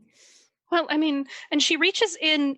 You've seen her back before. You know she doesn't have one on her back. But somehow underneath her clothing, she pulls out this scimitar. And it matches the one that you had earlier when you were in the afterlife. It has a gold handle, very intricately carved. It has one ruby set in the back. Well, Do I still have my beautiful. Do I still have the one that I picked up and then no? Okay. No, it's ghostly. That is absolutely gorgeous. Now tell me your name again, dear friend. Lawan. Oh, Lawan. And I look at everyone else and go, "Did you?" This is Mose, and the man just smiles. Hello, and Mose. He keeps petting the rabbit. And what's your rabbit's name? He laughs a little bit and he says, "His name's Green." Green? Mm-hmm. He's my familiar. I like that name. Yeah, I like it too. What's your name? Me? Yeah. Leaf. Leaf, that's a good name. It's like green. I like that a lot. And when he smiles, you see these little dimples. He's got a very like chiseled face, but it's still very like, still soft. There's something about him, even though he's a buff man, he just seems very soft. There's something about him that's gentle. I'm just gonna pull out Sebastian. he leans forward and goes, "What's his name?" Sebastian. "Hello, Sebastian. My name is Mose. It's very nice to meet you." Sebastian just blinks. Mm-hmm. And Mose looks over to the hippo and says, I've seen a couple of these before. What is this? What is their name?" Oh, this is Artemis. Artemis, she is my steel defender, and I built her out of metal. Fantastic. What kind of metal did you use? Oh, well, all scrap, so it's a bit of a mix, but we have some steel here and a little bit of. You can see that her feet are made out of silver. Fantastic. Yes. That's beautiful. There's some brass and some bronze. You made her yourself? Yes, and I also made. Well, this is Calliope. Oh, fantastic! And he stands up and gets real close and looks at her. This is all fantastic work. You made these yourself? I did. Thank you. Wow. I might have to commission you to make me something. And he looks down at Green and he goes, not that, you're great the way you are. No, I didn't say that. And he goes and sits back down and it looks like he's having this conversation with this rabbit where you only hear his side, of course, but he's talking to this rabbit. Like, no, it's not that you're not enough. It's just, we'd like more friends. And more friends would be fun, right? And Lawan just looks over. So why are you here? We're here to help you. Say yes, to help protect you. Like you said. Okay.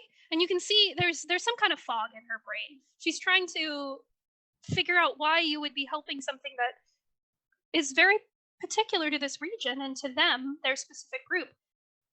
And she can't quite figure out what's going on. Her brain's just a little fogged from the charm person. She goes, yeah, well, okay.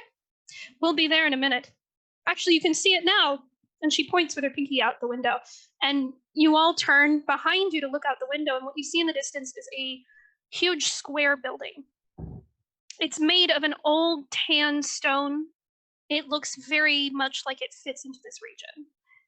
And it has a lot of decoration on the outside. It looks like there are halls that line the outside. There are cutouts that are these intricate carvings. There are like bulbous statues on the outside, filigree, all sorts. And as you get closer and closer, you can see more of the detail. The entire outside is detailed. There's so much going on. It's almost hard to see, but it's beautiful. There are peaks on the outside of this building. There are beautiful curved windows outside. It's a gorgeous building, and it must have taken forever to carve out of stone. Lots of interlocking stone blocks. And the airship stops. It comes right up to the edge of it, and you see the top of the building. Massive, massive square building. And the top is open. There's just a walkway all along the outside and a massive open center. And you all pile out of this airship fish, and you see the driver, who is a tiefling, turn around and give a little to Lawan, and Lawan does the same thing.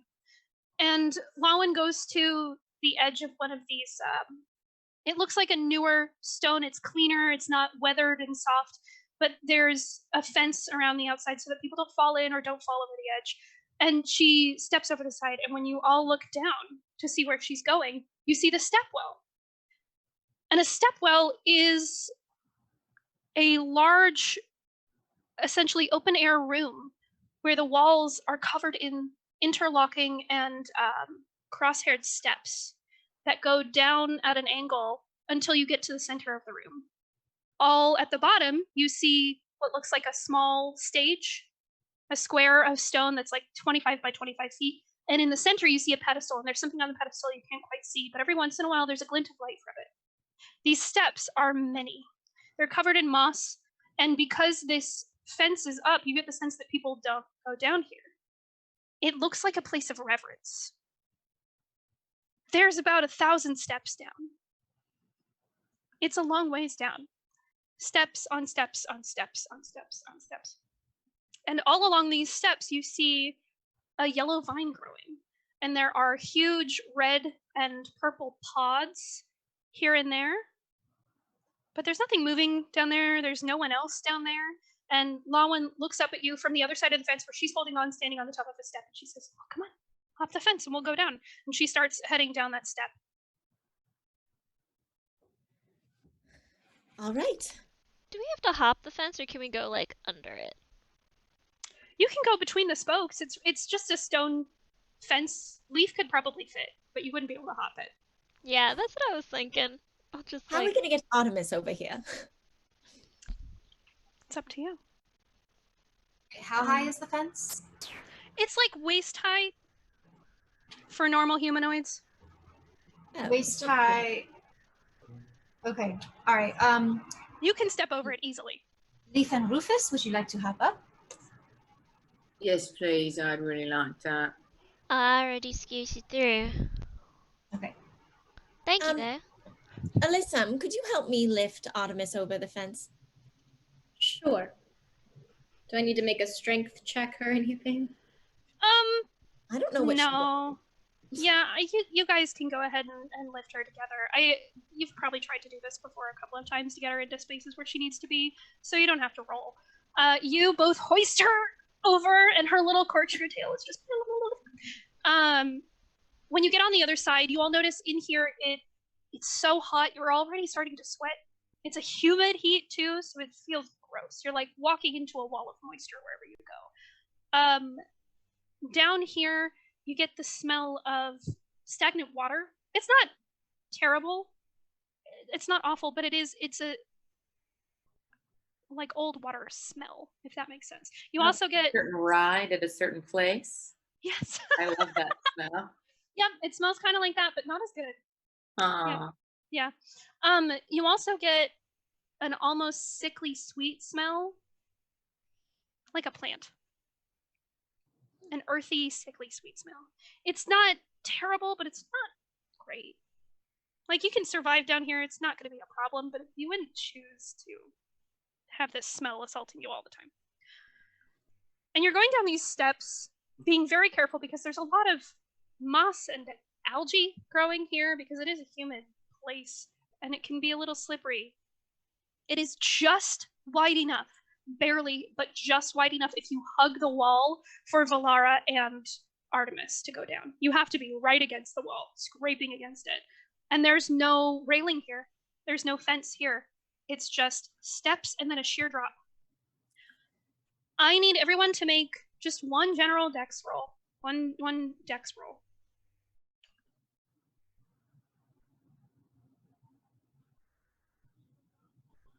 14. Like a dex saving throw? Just a dex roll. You just roll and then add your dex modifier. Basically a dex saving throw. But if you have a proficiency in a dex saving throw, you won't add that. A 5? 18? So 8. I didn't care to say it out loud. I 14. am proficient with dex as a saving throw. So is that what Again, not a saving throw. It would What is just be plus your modifier. It'll be at the top of the character. It's just a basic dex roll. Yeah, it's not a saving Oh, okay. Okay. No, but okay. And it's not an acrobatics dex check because I am very No. acrobatic. Nope, just a dex Okay. roll. Then that would be an 11 for me. I was Okay. looking at the wrong dex. And yours was a 19, Daisy? Yes. Okay. As you're going down, it's very slippery, and it's also very dark. It's night, and there aren't a lot of lights down here. You can see barely with the moonlight, but even if you do have dark vision, it's not going to matter. Rufus and Leaf, you're stepping down. Leaf is stepping down. Rufus, you're actually on the back of Valara, and Valara, when you're walking in the dark and you don't know where the next step is, you kind of do a phantom step, and then you hit the step. But that jolt sends Rufus sliding off of your side. Rufus, you're about to fall down. You have one thing you can do and one thing Valara can do. What would you like to do? I'm going to use benign transportation. Okay. And then that takes me 30 feet to any place I can, unoccupied space that you can see within 30 feet from, oh no, that was the way, 30 feet, yeah. Okay. Where would you like to go? There's several places you can go. You can go forward, backwards, or 30 feet down onto the next stair. I guess we're going down, so 30 feet down. Are there going to still be people in front of me? No. So these stairs go, so if you're looking at a wall, the stairs go criss, cross, and then criss, cross, and then criss, cross in a diamond pattern, and each stairwell gets one step closer. So it's like that, if that makes sense? Yeah. Kind of. Like like a square amphitheater? Yes. Yes. Okay. I'm going to actually put a picture of a stepwell in the chat for you to see. I feel like we're going down. I'm going 30 feet, benign transportation. There. Mm-hmm. Yeah. All right. Hopefully that will go through. Ooh. Mm-hmm. So a crisscrossing pattern of stairs along walls that when the stair ends, it gets a little bit closer. So it goes at an angle, like one step in, steps down, step in, steps down. I hope I'm describing it right. It's such a unique thing. It's hard to describe. Everyone look it up. Go to Google. If you can't picture it in your head, look it up on Google. It's like a square, it's like a pit, and every level is like, a row of seats kind of thing. But then there's little staircases that go to the next one all over the place. Like a coliseum. Yeah. It's like a coliseum. There are no seats. It's just stairs that crisscross all the way down. In layers. There. Seen these before.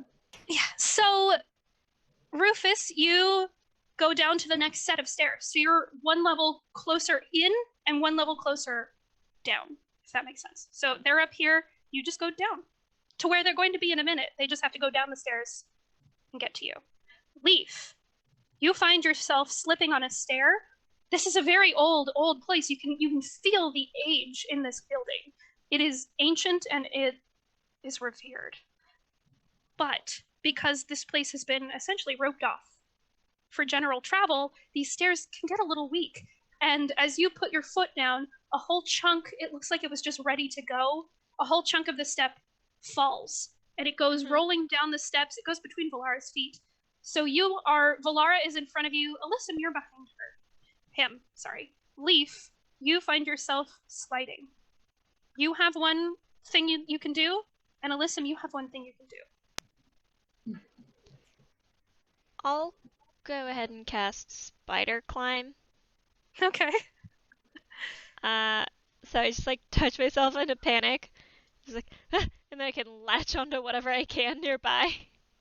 Okay, so you feel yourself slip, and in a panic, you cast this on yourself, and you like twist in the air. You corkscrew in the air, and you put your hands on the wall, and you stop moving. The bottom half of your body kind of swings, but your hands are keeping you in place on the wall.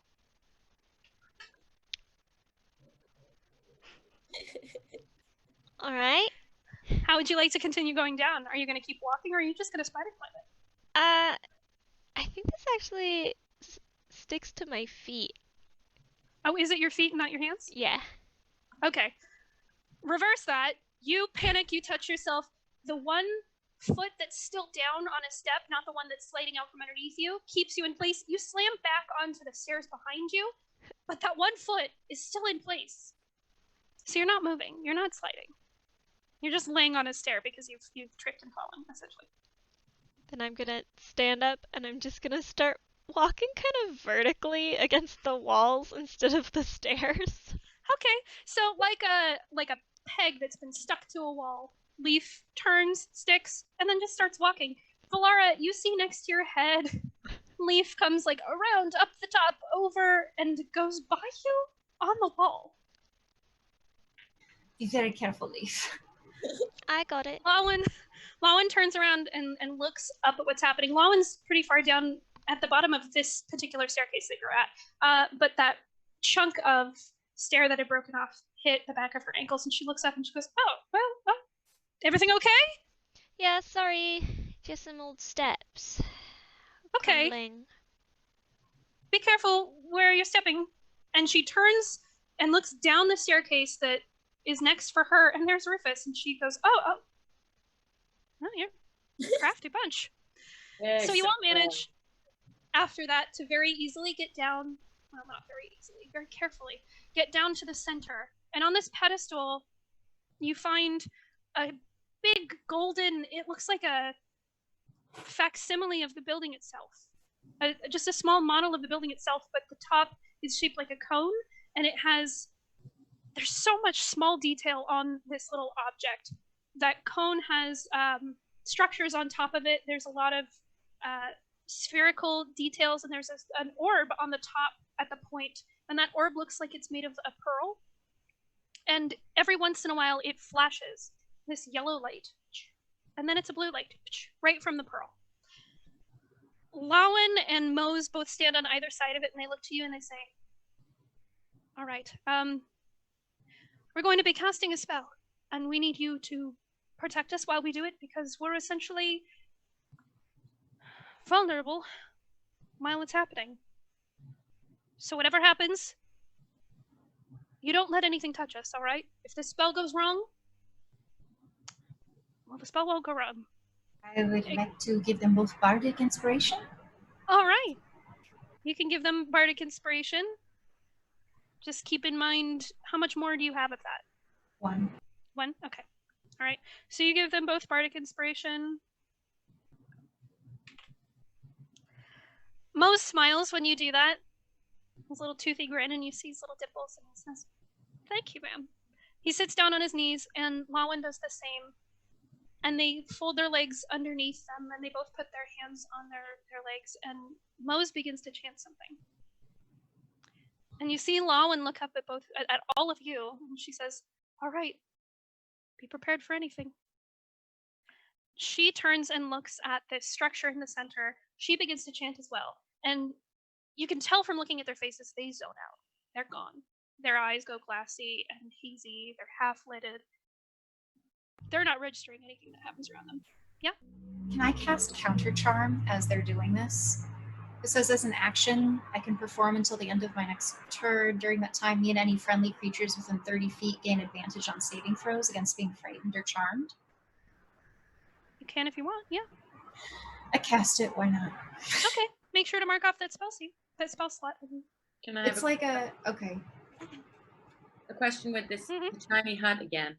If they cast whatever they're casting, and then I put a tiny hut around us or them, Mm-hmm. does their spell get broken? Yes, you cannot cast any spells inside the tiny hut. But they're already cast it outside, and then I cover them. It gets broken? Yep. because they're going to be concentrating on a spell, casting magic, still inside the hut. It doesn't matter if the spell is already The up. concentration of it.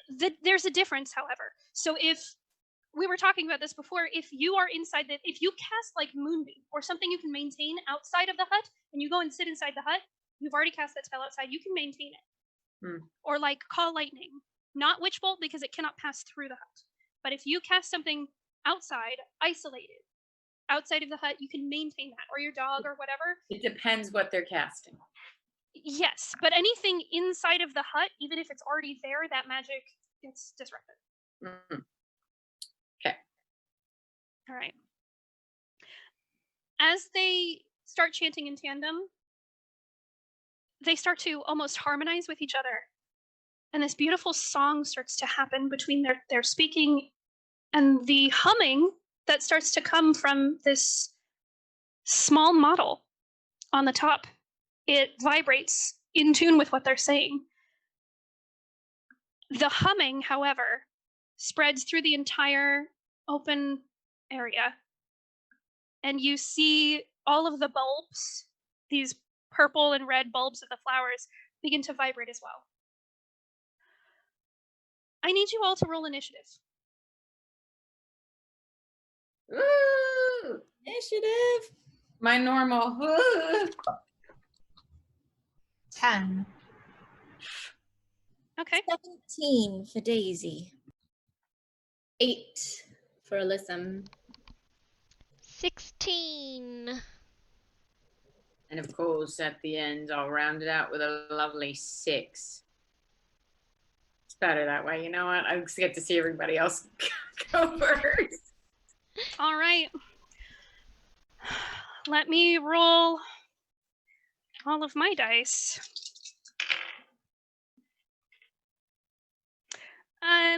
Leaf, what's your dex? +3, 17. All right. This is going to take just a second. There's a lot of rolls. And while we wait for that fury, Allie, would you like to play another tune? This one's called What's Coming for Us? What's coming for us? I don't know. What's coming for us? What's coming for us? I don't know. What's coming for us? Allie. Yeah. I don't know what's coming for us, but it's scary. Okay. Scary. Okay, we got it. We got it. These bulbs begin to open up. There are many of them. And as they open, this yellow vine, you see some of it moving. And it looks like it's heading from the steps. It's growing down towards the center where Lawan and Mose are casting this spell and where you are standing. And when these bulbs open up, you see standing up these plant-like humanoid figures. They have no face. They have long fingers. They are hunched over, and they all turn, and they are all facing you. There is about 30 of them total. So happy about it. Oh my gosh. Yep. Cool. I know exactly what I'm going to do. First Y'all up, stand back. Okay. Get out of the way. decide what you're going to do now. As all of these humanoid figures step out of the bulbs close again, and you see them start to undulate. Daisy, you're up first. What would you like to do? Oh my goodness. I'm just going to start shooting my crossbow. Yeah, go ahead and attack one. They're all about, I mean, the space it's not very large all around. There are a bunch that are close to you. They're maybe 10 feet away. Oh, no, that's not going to hit. What is it? An 8. Yeah, an 8 makes it. What? Yeah. You'd think I would, like, send you up against 30 things that you couldn't hit easily? Come on, guys. 6 points of damage. 6 points. So you shoot at this creature. One of your bolts smacks into it, and you hear this, and it jostles, but it starts to move again. I'm shooting at it again. All right. Oh, that'll hit. That's a 25. Roll your damage.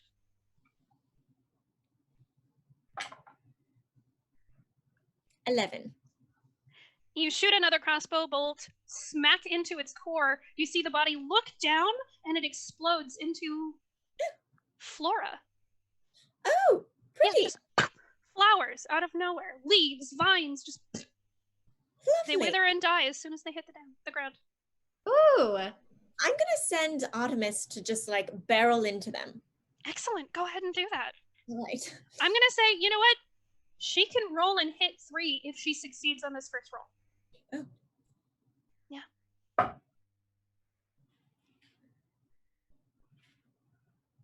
13. Yeah, that'll hit. All right, roll your damage and it'll hit all 3. Uh-huh. She rolls into a line of them. Just charging in. Bam. 10. 10 points? Yeah. She goes running through these creatures, and they explode one by one by the impact of her hitting them. Oh, Artemis. Well done. You are down to 26, but those blossoms are still undulating.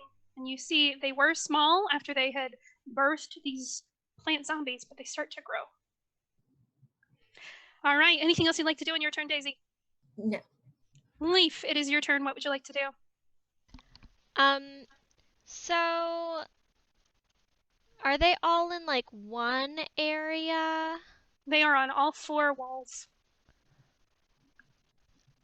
Say I cast Tidal Wave. Okay.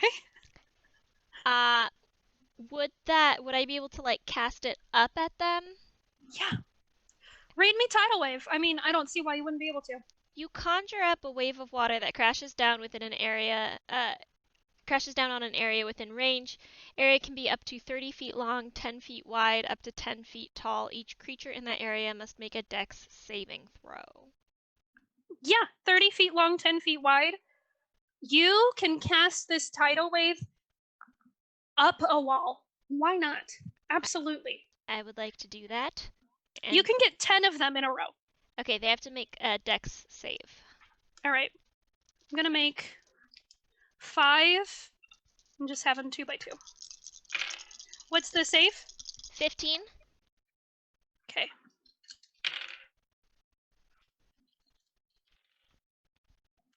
Three of them make it, but the rest don't.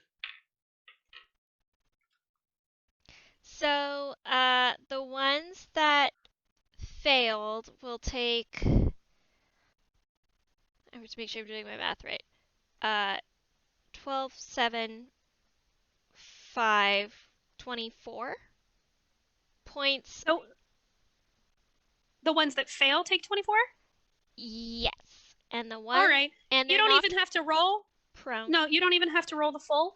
When you do that, they don't have a lot of health. Oh. You send your tidal wave in a line, all 10 of them under the force of this tide of water that comes from nowhere, seemingly nowhere. It's a dark water, but it has these little things floating in it that looks like seaweed, and it just goes poof, blasts 10 out of there. So you now have 16 left. Well done, Leaf. Thank you. And as my bonus action, I'm just going to cast Shillelagh just in case. All right. It is now the turn of some of them. So some of them shamble a little bit closer. A couple of them are right on top of you. And one of them is going to swing at Lawan with his dumb fist. It will go wide, however. They don't look terribly smart. They're just kind of constructs. They don't have any sentience, really. But it swings one of its club-like fists down towards Lawan and misses. However, let me... I need everyone to make a wisdom saving throw. as the bulbs all around you puff out some weird yellow pollen. I did a natural one. Oh boy, okay.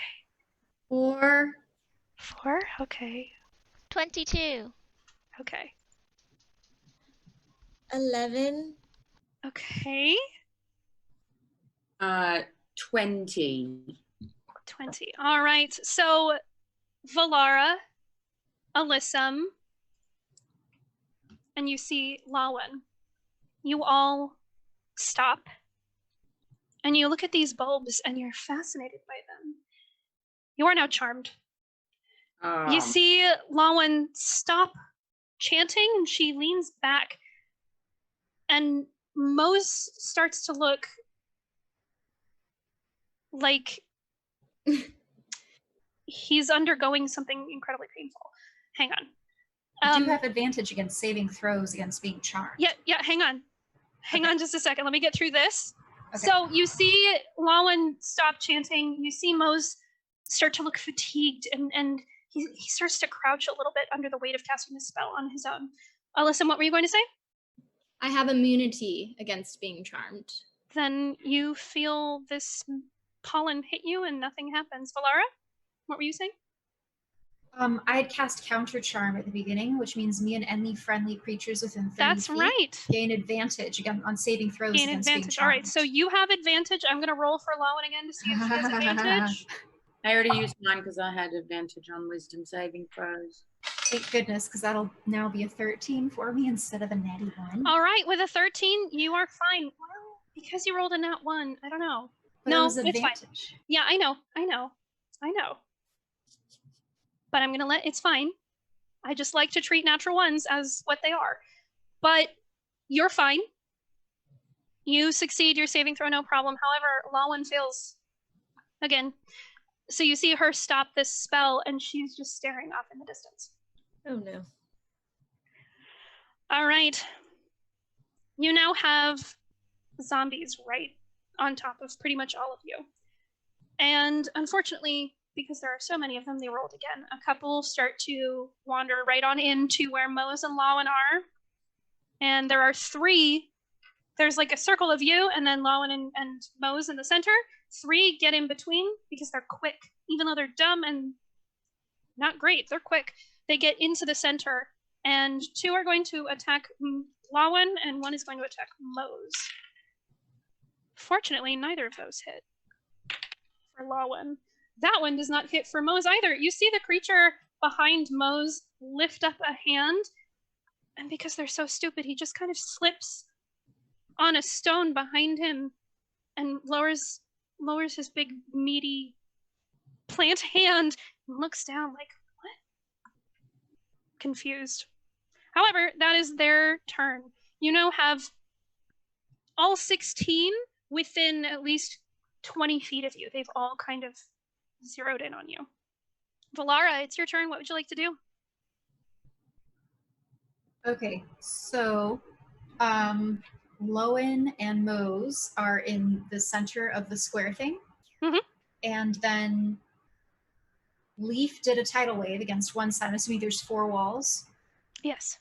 Okay, so the wall, which of the next walls would, the wall that's away from all of us, where there's still You're in the center, so they're all kind of equidistant.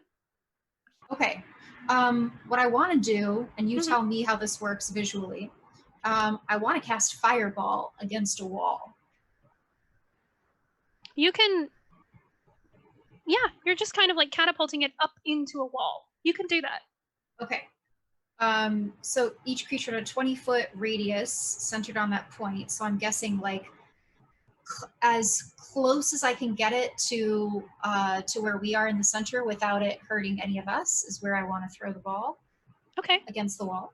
Throw the ball against the wall. And then everyone there has to make a dex save against 15. Okay. I'm going to make a lot of rolls right now. Okay.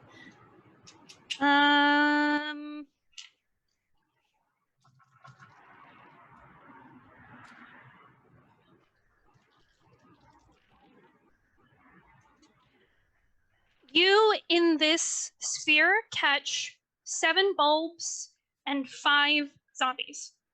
3 of those succeeded, 1 zombie, 2 bulbs. Everyone else, 7 bulbs, 6 zombies. They failed. Okay, so everyone who failed will take 38 points of damage. You scorch the area, even if, so when they fail, they still take half, right? Half as much damage on a successful save. So half of 38 would be, 18. yeah. Is that All right. 19. All of the zombies are gone. They burst into flames and they incinerate almost immediately. They just explode into this fauna that is on fire, sizzles, dies out into ash piles. Unfortunately, all of the bulbs are still there, but they are singed. Yeah. This is the first time I've gotten to use Fireball, I think. Good spell. Yay. I love Fireball. Fantastic, Valara. Dangerous, but I got rid of it because it was so dangerous. it is very dangerous. But in a situation like this, it's helpful. Yeah. I've never seen anyone use fire that way before in combat. Well, I think even so. So, anything else you'd like to do on your turn, Valar?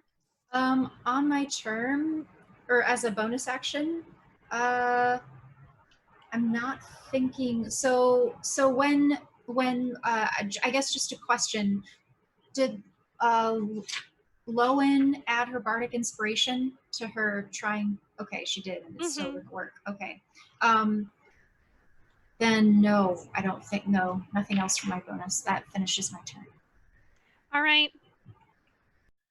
It is their turn. More zombies come up and shuffle towards you guys. There's now 10 all around you, within 5 feet. They're just pressing up into your space. A few of them are going to swing to attack. Let's see.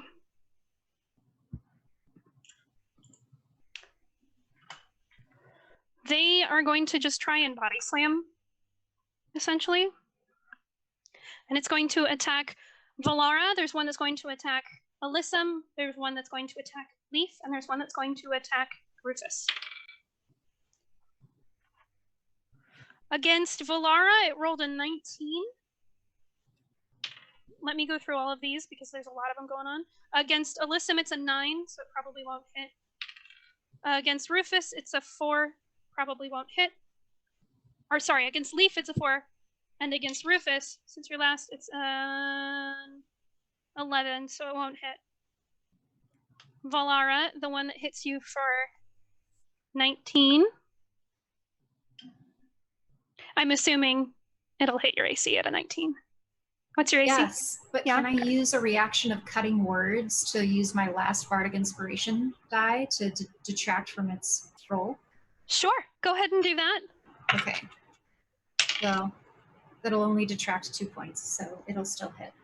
That's fine because it only did 2 points. So it negates the amount of points it does when it tries to body slam you. This like hulking pile of vines and leaves and flowers slams into you, and you're just like, God. They're surprisingly weak. Question. Yes, Rufus. My AC is an 11, and that's what he got. So is that okay? Meets it, beats it. No, he is going to hit you. Honesty. Thank you. That's, oh my gosh, this D6 needs to go. It's still 2 points of damage against you. He just kind of I just asked for it. you. Not sure why. I mean, it's 2 points, so I'm being honorable. Thank you for being honorable. Take it like a I gnome. appreciate it. Take it like a gnome. We should have that on a shirt. Okay. So the others, however, get right up on you, and they're all surrounding you. There's 10 pressed right onto you, and there's 6 that are coming down. They're about 20 feet away. The 10 are right there in your space. Alyssum, it's your turn. What would you like to do? So they're all, not all, but most of them are within 20 feet of us. Yes. Is there any space behind them that I could cast something that would not affect us, but Yeah, you guys are a high enough level. You can cast spells and you'll know where to place them. okay. So I'm going to cast a 4th level, vitriolic sphere. Okay. And it's going to be, so it's the range is 150 feet and the radius is 20 feet. So it'll get them, but not us. Okay, roll a d4 for me real fast. I want to see which wall you hit. 1. Okay, so that's going to be the wall in front of you. Okay. Is that still far enough away? Oh, yeah.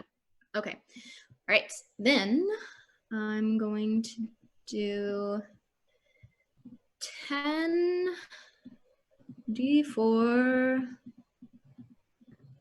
Oh, wait. I have to do roll to hit. Oh, wait. No, I don't. Not with this one.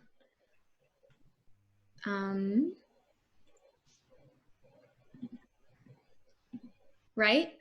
I don't have to do. I don't know what vitriolic sphere is. So. It doesn't say like to hit. It just. Then you won't need to roll to hit. It says Dex 15. Oh, maybe they have to do a Dex saving. Yep, they have to do a Dex saving throw. So you're going to be hitting. Let's see. There's about 4 right up on you that you can cast this right behind, and then there's 1 bulb that you can hit. Okay. So we're going to roll for all of these. Thankfully for you, they are not dexterous, not a single one of them. So all of them fail. Okay, and they will take. Whoa. 24 points of damage.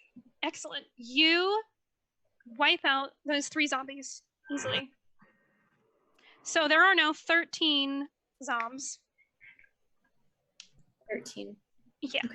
And that 1 bulb looks pretty deeply damaged. Nicely done. It is now their turn, because there are so many of them. There are 4 that are going to come in and swing at Daisy. Leaf, you're going to get 2 on you, and Valara, 1 on you.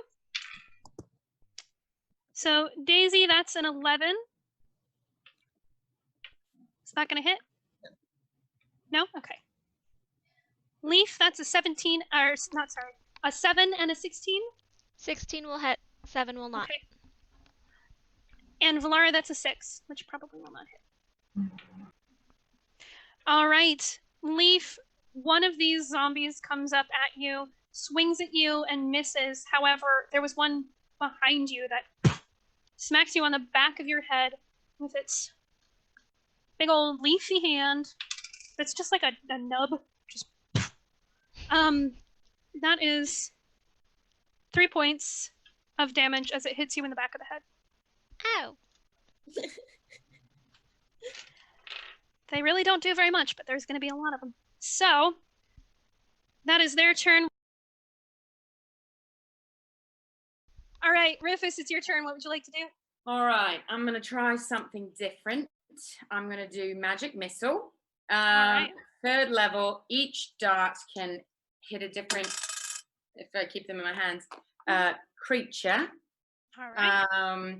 And I'm doing level 3, so it's 5 darts. What are you aiming for? All zombies? All bulbs? Oh gosh. Bulbs have zombies in them? No. That's where they came from, so you can assume. You see them kind of like... So let's get 5 bulbs. How many bulbs are left? 30. 30. Yeah, And you did see some of them got hit by the fireball, so some of them got quite damaged. okay, I'm just gonna go for bulbs. Okay, 5 bulbs. 5 bulbs. Go Sounds for it. weird. However, didn't I do the thing in the beginning of the thing, the catch up, and I have advantage? You already used that, remember? No, I used lucky.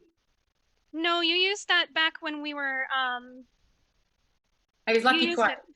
No, you used it earlier on advantage for something. Oh no, she had advantage because of a spell, right? I thought you said that you used it your advantage earlier when we were in that battle with Terabo. I used lucky. Yeah, I know you used lucky. I I remember used wisdom advantage. All right, no, you know what? Even if you did use it, Charisma, I had advantage on charisma saving throw. But also, Erica? I'm pretty sure magic missile automatically hits. Not if I roll a natural 1. I don't think you rolled a It hit. does. You don't roll to hit. I don't think. Oh, you don't at all? Not for Read it. magic Does missile. it tell you to roll to hit? No. Then you don't have to roll to hit. It just hits. I'm having a difficult time. So I hit them. I hit them. It just automatically hits. You don't Great. have to roll to hit. Wonderful. Perfect. your That's why I damage. rolled the 1. So a 2, a 1, a 3, a 1, and a 1. All right. You send magic missiles. They automatically hit, which means they're probably not going to do a ton of damage, but they do damage. They do damage. You see, it was a 2, a 1, a 3, a 1, a 1. 1, a 1. Okay, the one that hit for 3, you see that bulb pop, just like the zombies. So you are now down to 29 bulbs. Oh, good. The others do take some damage as well, and they look singed and tattered and torn. Anything else you'd like to do on your turn, Rufus? I don't think so. All right. A lot more bulbs. Hmm? No, we got rid of a lot more bulbs. No, you haven't gotten rid of any of them before. You hurt them very bad when you did that fireball. Bulbs have a lot more health than the zombies do. You've gotten rid of a lot of zombies. You're down to 13 out of 30. You're more than halfway done. All right. A group of zombies, 5 move in. They're going to attack Valara, Alyssum, Leaf, and Daisy. Valara, that's in that one. It slips and falls on its face, and it is prone currently. It's going to have to get back up. Alyssum, that's a 13. I don't think that'll hit. No? Okay. 14. And then the other 2 don't hit because it's an 8 and a 5, and I highly doubt anyone's AC is that low. So these zombies just press closer. Another group of 5 is going to attack. Again, this is going to be Daisy, Leaf, Rufus, and Valara. Daisy, that's a 17 to hit. That'll hit. Leaf, that's a 14 to hit. Yep. Rufus, that's a 10. And Valara, that's a 9. It's such a strange sensation. It just feels like bodies like you're walking through a forest and you're hitting leaves and branches. That's what it feels like when they attack you. For Daisy, you are going to take 7 points of damage from this body slam. Rufus, you're going to take 6 points from this body slam. Oh no, sorry, that was Leaf. I'm sorry, it is not you, Rufus. Leaf, you're going to take 6 points from the body slam. All right, we are at the top of the order. Daisy, what would you like to do? I have a question. If I take my great club, can I hit more than one? No, I wish there was like a sweep type of thing that you could do, but I don't think you can. All right. Well, then. You know what? I'll work on that. I can probably make that a feat for you or something. Oh, well, I'm not actually that strong, but I was going to maybe give it a shot. I wish that was a thing you could do, but no. Are there ones that I can get? Oh, with the crossbow. Oh yeah, everything is like right in front of you. There's a couple that are still about 20 feet away. There's like 3 that are 20 feet away. Everything else, the 10 are right on top of you. Okay, I'm gonna shoot my crossbow at some of them. Okay. Or one. We'll see what happens.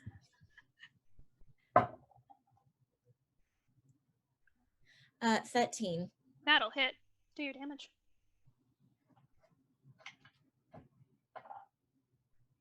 Nine. You do 9 points of damage. This crossbow shoots straight through a zombie, and it looks down at the hole that's been left in its core. It looks very weak. It is still standing on 2 legs, however. All right, I'm going to shoot at it again.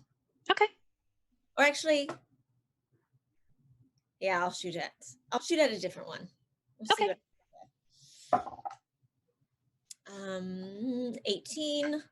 18 will hit.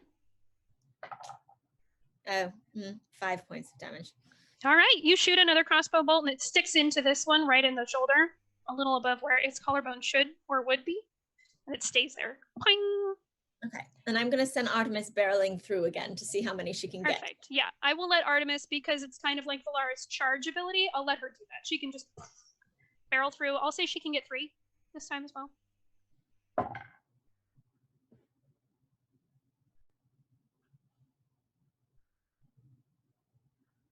10. 10 will hit. Do your damage. 6 points each. 6 points. All right, you see your hippo jauntily bounding around, slamming into these bodies. She sends 3 flying, and they slam into the steps behind them, and they are prone. You see some of their limbs look kind of misshapen or snapped in a place. Just like leaves and twigs and things sticking out like bones, but not really. All right, that is your turn. Leaf, it's your turn. What would you like to do? I'm going to turn and face Lawan. Mhm. And I'm going to point my finger at her, and I'm going to cast a spell magic to try and undo the charm. Make Right? a perception check for me. I want to see if you even know that she's charmed, because just like frightened, you may not know. 15? Yeah, yeah.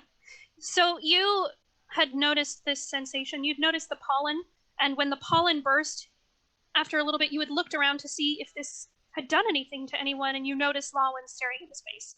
And you can sort of guess what has happened, and you try and dispel magic to see if it'll have the desired effect, and it does.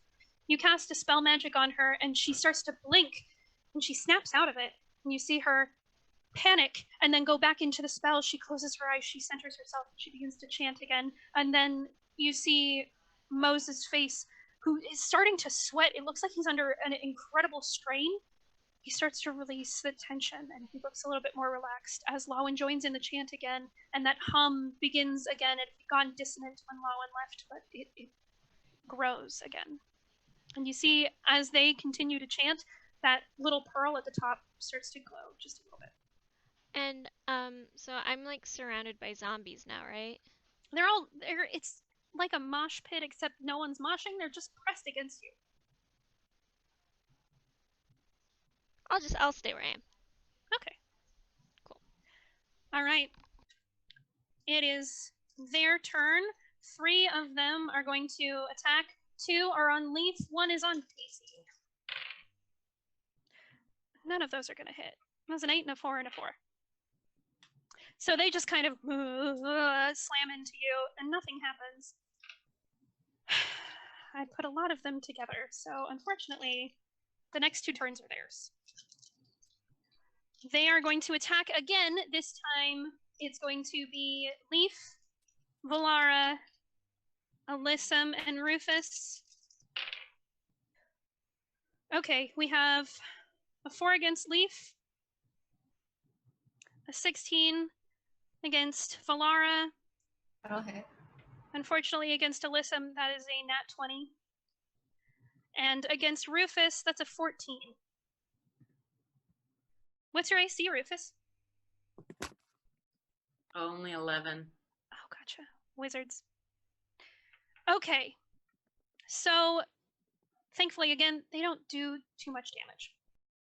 So, against Valara, 2 points. Against Rufus, 5 points. 5 points. Against Valara, or not Valara, I'm sorry. Alyssum, that's 4 points. Rolled a 1. All right, Valara, it's your turn. What would you like to do? If I just injured them last time with the fireball, this time I would like to try to finish them off and cast it again. All right. Same place? Same place. All As long as none of my friends have moved into that place, right? No one's moved. All right. So I think that have was 7 and 6. 7 bulbs, 6 zombies. Or no, those 6 were gone. So that's 7 bulbs, and I think You're gonna hit 3 zombies that have kind of moved into your range, but you're still gonna hit those bulbs and the zombies. Okay. I have to cast this at a 4th level. Okay. So that'll be 8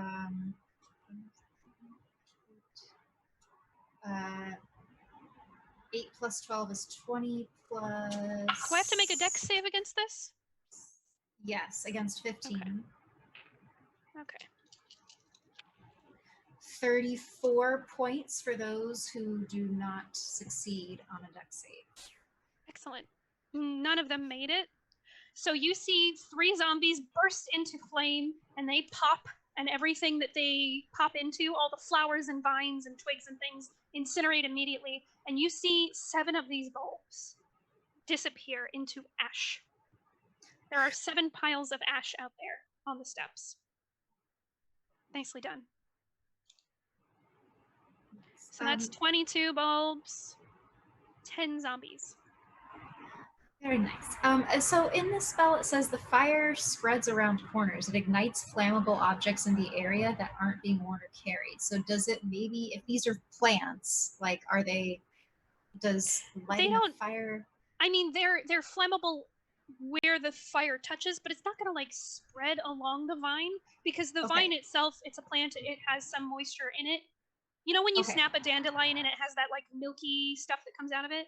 Yeah. It has that. Okay. All right, cool. Yeah, then that'll end my turn. Alrighty. So actually those are gone. Alyssa, it's your turn. What would you like to do? How close are they to me? On top of you. There's at least 3 on top of you right now. Like right there. Okay. Uncomfortably close. All right. I'm going to use my dagger. Mm-hmm. Do a little action. Okay. I guess just on the one that's closest to me. All right. 21 to hit. That'll hit. Do your damage. 6 points of damage. You sort of hack at it, and you cut off an entire arm. And it falls down, just leaves and twigs and things, and it looks over and then looks back at you. Anything else you'd like to do in your turn? Yeah, I'm going to turn to the other one that's closest to me and do the same thing. Take the dagger and slay. Do you have the ability to attack twice on a turn? Oh, wait. I think you might, but I don't know. No, I don't. Okay. There are certain, I mean, like paladins get that, and I think rogues get that. Bonus action, though? I can do a bonus action. Right? Yeah, absolutely. Well, let me see if I have slots left. Cantrips.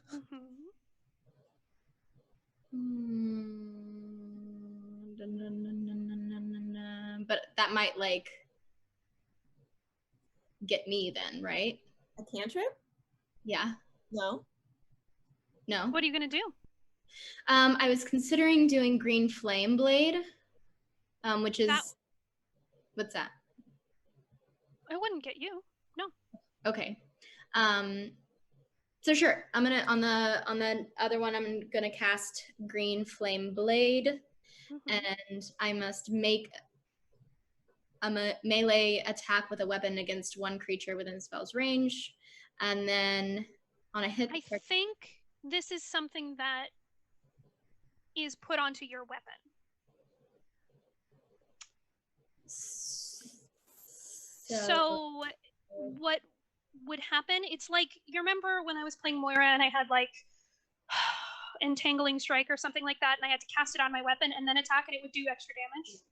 So I should have done it on my action? No. So it's still a bonus action. I think this is usually done. My dagger? You can. So the next time you're able to hit with that dagger, then it'll do extra damage. I think, right? Yeah. Okay. Okay. All right. I'll just so write that down. Can I walk away? Can I sure. put some distance between me and these hooligans? Okay, I'm gonna do that. I'm gonna these hooligans? Distance. Yeah. Okay. So you move away, you move back. About 10 feet. It's kind of a small platform, 25 by 25, but you can manage to move back. Alyssum, that was your turn. 3 zombies are moving in to the space where you left. They're going to attack Leaf, Valara, and you. Leaf, that's a 5. It's not going to hit. Valara, it's a 16. I think that'll hit. And Alyssum, that's an 8, so it's probably not going to hit you. Valara, what's your AC? 14. Okay. So this one shambles up right on your side, and you notice it out of the corner of your eye, and it's going to go whump right onto your shoulder. Only 2 points. It's like scratching you. It's annoying. All right, Rufus, it's your turn. What would you like to do? I'm going to use an cantrip poison spray. Okay. And it's a That's an area effect. Yeah, con saving throw. I'd like to do the zombie in front of me. Is there a zombie on me? Read that spell real fast because I think it's not. It's a cone. It's a creature. Oh, a creature? Yeah. Okay. Extend your hand to a creature. Yeah, there's a zombie on you. Apparently, I have not any that are been, directional. Area effects. Yeah, apparently not. That happens. I got rid of those when I changed to what I thought was better. So yeah, I extend my hand, and it's the one I can see within range. Yeah, go for it. All right. Like that. Does he have to make a save? Con saving throw. Con save. 14. All right. Let's see how he rolls. It's a 15. No, 16. Sorry. Rolled a 13. Well, either way, it doesn't work out. He doesn't take like half damage? Nope. The creature must succeed in a Constitution saving throw or take 1d12 poison damage. Oh, actually, so when you do this, you go. The poison hits it, but it looks like it absorbs this poison, and nothing happens. Cool. Anything else? No, I just shut down a little bit in my heart. Oh. All right. 4 more right up on you are going to hit Daisy, Leaf, Rufus, and Alyssum. Daisy, that's a 17. That'll hit. Leaf, that's an 11. Rufus, that is a 13. And Alyssum, that's a 15. All right, Daisy, you are going to take 6 points of damage as one clubs you right on the back. It almost knocks the breath out of you, but you still manage to hold on to it. Rufus, that's 5 points of damage as one clubs you on the side. You are probably going to get a bruise from that. It's like hitting a door jamb. It hurts. Alyssum, that's 5 points of damage as another one clubs you right on the shoulder. Again, that's going to bruise. You can feel it. That's going to be a long bruise. It's going to last for a couple of days. Top of the round, Daisy, what would you like to do? I'm just going to keep shooting my crossbow. All right. 16. 16 will hit. Do your damage. 5. 5 points. You were attacking one that got hit by that crossbow that you had shot earlier, the one with the hole in it. Mm-hmm. So I'm making the executive decision that that's the one you were going for. Yep, going after the same ones. Perfect. Then that one explodes into a pile of flora and just disappears, withers away. 10. 10 will hit. They're plant zombies. They're weak. 10. 10 points. You hit that second one that you had been attacking. It does the exact same thing. Pops, withers away. You have 8 left. I'm sending Artemis out again. All right. Roll a d4 for me.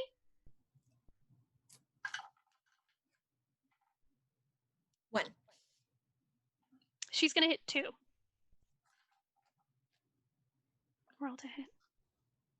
Oh no, a natural 1. Oh. Artemis goes charging in a direction. And her momentum is hard to stop. She's been bounding around this whole time, gaining speed and momentum. And she charges at a zombie that shuffles out of the way at the last second, and she goes slamming into a stair. She is going to take, what is that, 3 points of bludgeoning damage as her forehead cracks one of these stairs. Oh, Poor girl. Leaf, it's your turn. What would you like to do? I'm going to cast conjure animals, and I'm going to summon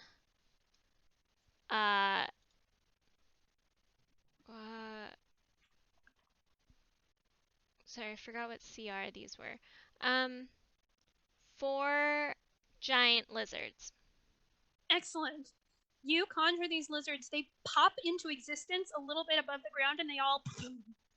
And there are 4 giant lizards now. My bad. There's 8 giant lizards. 8 giant lizards. You hear pop, pop, pop, pop, pop, pop, pop, pop. They all appear, and they all kind of jump down to the ground, and you have 8 giant lizards now that I'm assuming you've positioned behind these zombies. Yes. All right. Can you then attack with them? Let me look at the spell. I can command them. On this round? Summon creatures are friendly to you and your companions. I have to roll initiative for them as a group. Okay. So they're going to have... Do they have initiative? 12. Straight 12. Perfect. Yeah. That's a lucky roll. Let me just tell you that. And you will know why in a minute. All right. Anything else you'd like to do? No, I'm going to stand my ground. All right. 4 of these last remaining 8 zombies are going to attack. It's going to be Leaf, Valara, Alyssa, Rufus. Leaf, that's a 16. That'll hit. I don't think the rest will. It's a 2, a 6, and a 2. All right, Leaf, this one zombie, the rest are kind of slipping up these steps because, again, there's some moss, some algae there. You're going to take 2 points as it attempts to bludgeon you again with one paw. Do I have to roll to keep my concentration? For 2 points, I'm going to say you don't have to. Okay. It's like a slap. It's really not that. It's not that hard. Okay, it is actually the lizard's turn. Oh, well, I'm going to... 8 lizards for these 8 zombies that are left. I'm going to command each of them to attack a zombie. All right, you just roll once to hit.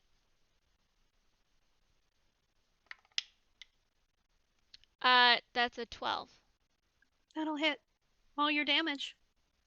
For each 8 lizard, 8 of these lizards come snapping at the ankles of these plant zombies.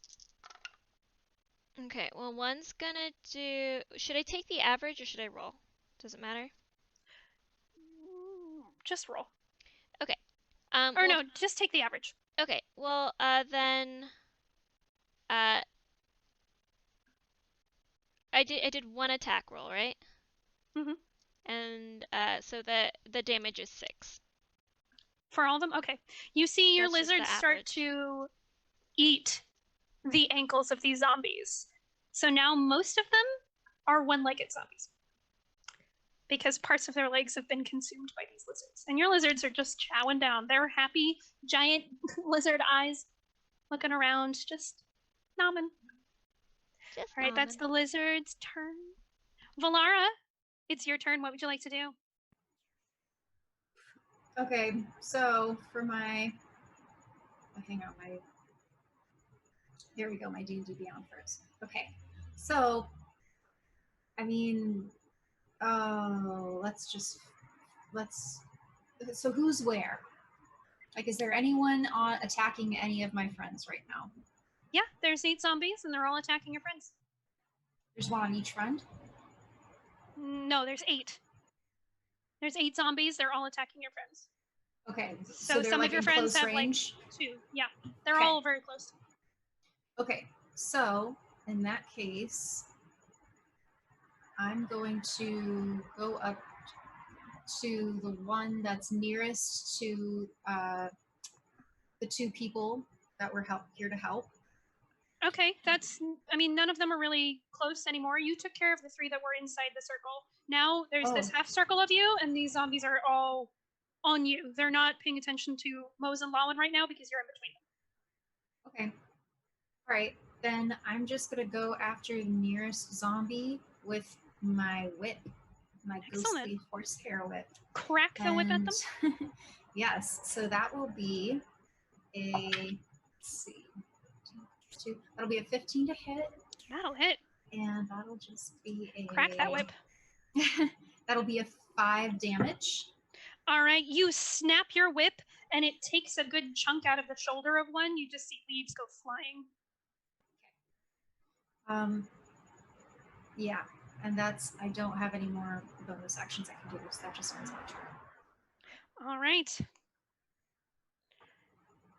It is now Alyssam's turn. Alyssum, what would you like to do? Oh, I would like to do chill touch on as many of these humanoid things as I can. Does chill touch is it that like an area effect, or is it just one creature you touch? I think it's just one creature you touch. No, it's against the creature. Okay. It says a ghostly skeletal hand in the space of a creature. Yep, that's one creature. You send out a ghostly hand to just touch someone. Okay. You can go for the one that already got hit for 5 hit points that Valara was attacking with the whip. Okay. That one looks the most damaged.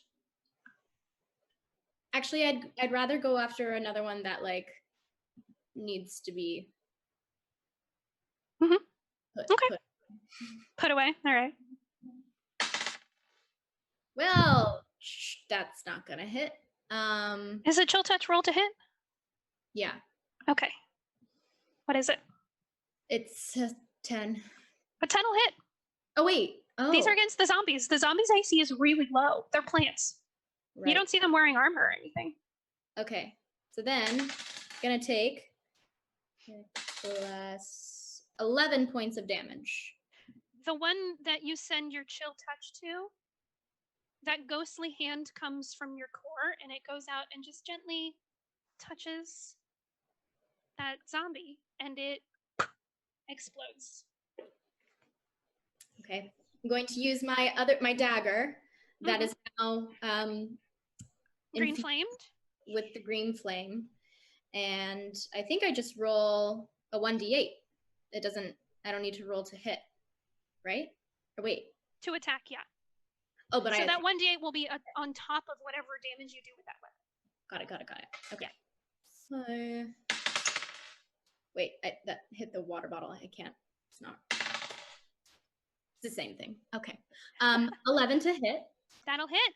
Do your damage, and then you add your 1d8 for the green flame. So do I add damage from the dagger and the spell?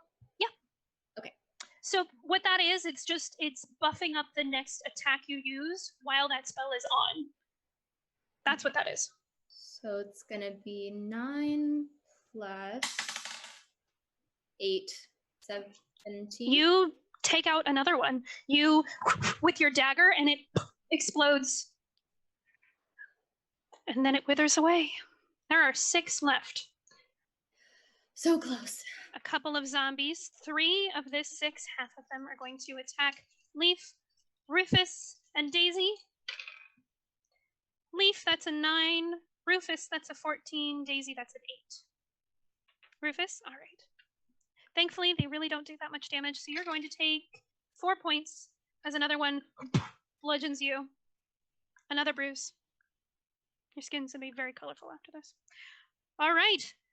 That's the end of this turn. Oh, wait, I go, don't I? All right. Yes. Oh, I'm sorry. Yes, it's your turn. Sorry. I'm going to do real quick.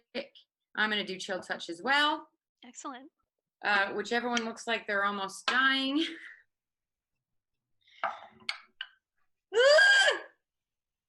9? 9 will hit.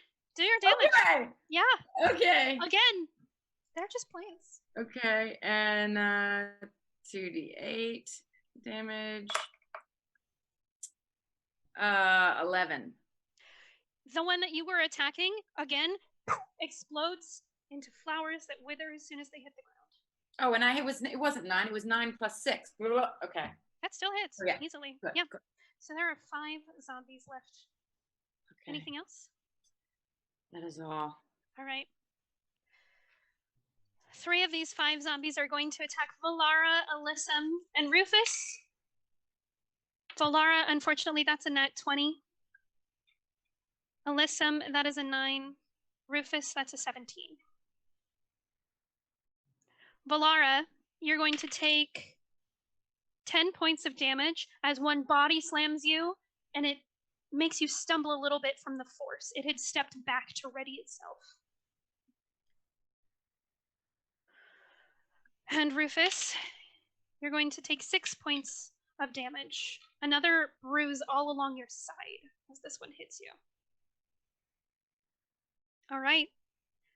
That is actually the end of this round, and enough rounds have passed that Lawan and Mose have managed to complete their spell. You hear them behind you stop chanting,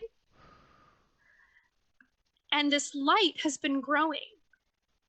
And when you notice that they've stopped chanting, you've noticed that there's actually quite a bit of light in this arena now, and you turn around and you see that pearl that was on the top of that model glowing brightly, and it just grows and grows and grows in front of your eyes until it's almost too much for you to see.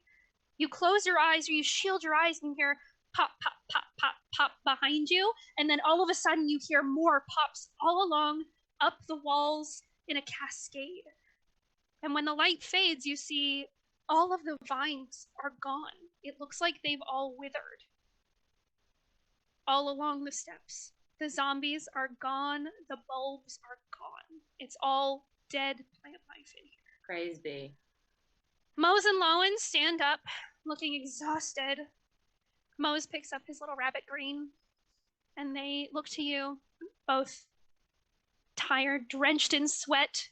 They've got dark circles under their eyes. Whatever they cast took a lot out of them. And they both breathe deeply, and Lawan says, "Thank you. I don't know what we would have done without you. You really saved our lives here. We didn't expect this much. I guess we weren't as prepared as we thought." You're very welcome, but if we could impose a request upon you for your assistance, we could surely use it. A request? Yes. Anything. You helped us. You helped our entire city. These were coming into the city in the middle of the night and attacking people in their homes, and no one was going to do anything about it. So we had to. We are so grateful to be of assistance. If we could impose upon your generous reciprocity, we do have a haggle of hags that we're trying to destroy that are stealing children, among many other things, eating souls that do not belong to them. Not that any soul should be eaten, personally, I think. Anyway, we could certainly use your help killing a bunch of hags. I've never seen a hag, but of course. Mose? And they look at each other. Mose nods and he smiles and his little dimples show up, and she says, yeah, we'll come with you. Thank you so I much. don't know if Mose can come with us. Well, why not? Can he? We'll just see who is transported with us. I mean, Eloise came last time, you know. Yes, but Transported? I'm sorry, who's Eloise? You'll meet Eloise. She's helping us in this quest as well. Sure, all right. It would be really great if Mose could come as well. I mean, yeah, if you're willing, and Mose smiles and nods again, and he says, "Yeah, I'd never seen the world. I'd like to get out." Different kind of world. we'll just see what happens. And I'm sure we could all use a long rest, couldn't we? Yeah, Very much so. I'm exhausted. First. I'm almost dead. Let's go ahead and venture back, and then we'll all have a nice rest and recharge and get on with the journey. Okay, sure. We'll follow you. And as she agrees to this, you all feel that tug again, that nausea. You close your eyes and you prepare yourself for what's coming, and you are pulled again. And when you open your eyes, you're all standing, holding hands. But in the center of the circle is just Lawan. And she looks around and she says, "Where are we? Where? Mose?" Lawan, you will see Mose again, but you might want to brace yourself. Where is he? Where did we go? Where are we? We were just... We're in the plains of penitence. It's a very long story. What? And you see Depp step up again in between your arms, your interlinked hands, and he holds out a little paw to her and he says, "Come with me and I'll explain things to you. You're safe. You're with Promise friends. it'll be okay." And she looks confused and hurt and sad. And he takes her away, and you hear him talking in his low tones. And you all lean back, prepared to either rest or get on with what you need to do. There's one last item, the tabard on the bed. And as you all take a breath, you square your shoulders, ready to do whatever you do. There's a flash of light. There are windows in the medic ward where you are. And when you rush to them, you look outside. It's brighter than it should be here. It's not normal day bright. You see off in the distance a funnel of red light coming from far into the plains. It's bright and burning, and it goes straight into the sky and disappears into gray clouds. And that's where we're going to end this episode. Oh god. What is it? Don't get rest. I'm gonna be done. So thank you all for joining us. Thank you, Wizards, for giving us this time slot. We are so happy to be playing again. Thank you to my players for being here. I'm very excited for the next 2 episodes. And we're gonna have a special guest for our last episode. So make sure you tune in. It's very exciting. Who's that gonna be? I wonder. Who knows? Who knows? Maybe someone Tune in Wednesdays at 10 p.m. 10 a.m. 10 a.m. Who am I? Where am I? I don't know. 10 a.m. What year is Wednesdays. it? Girl Scouts Glory, D&D, Twitch channels. Either one. Thanks. We love you. love you.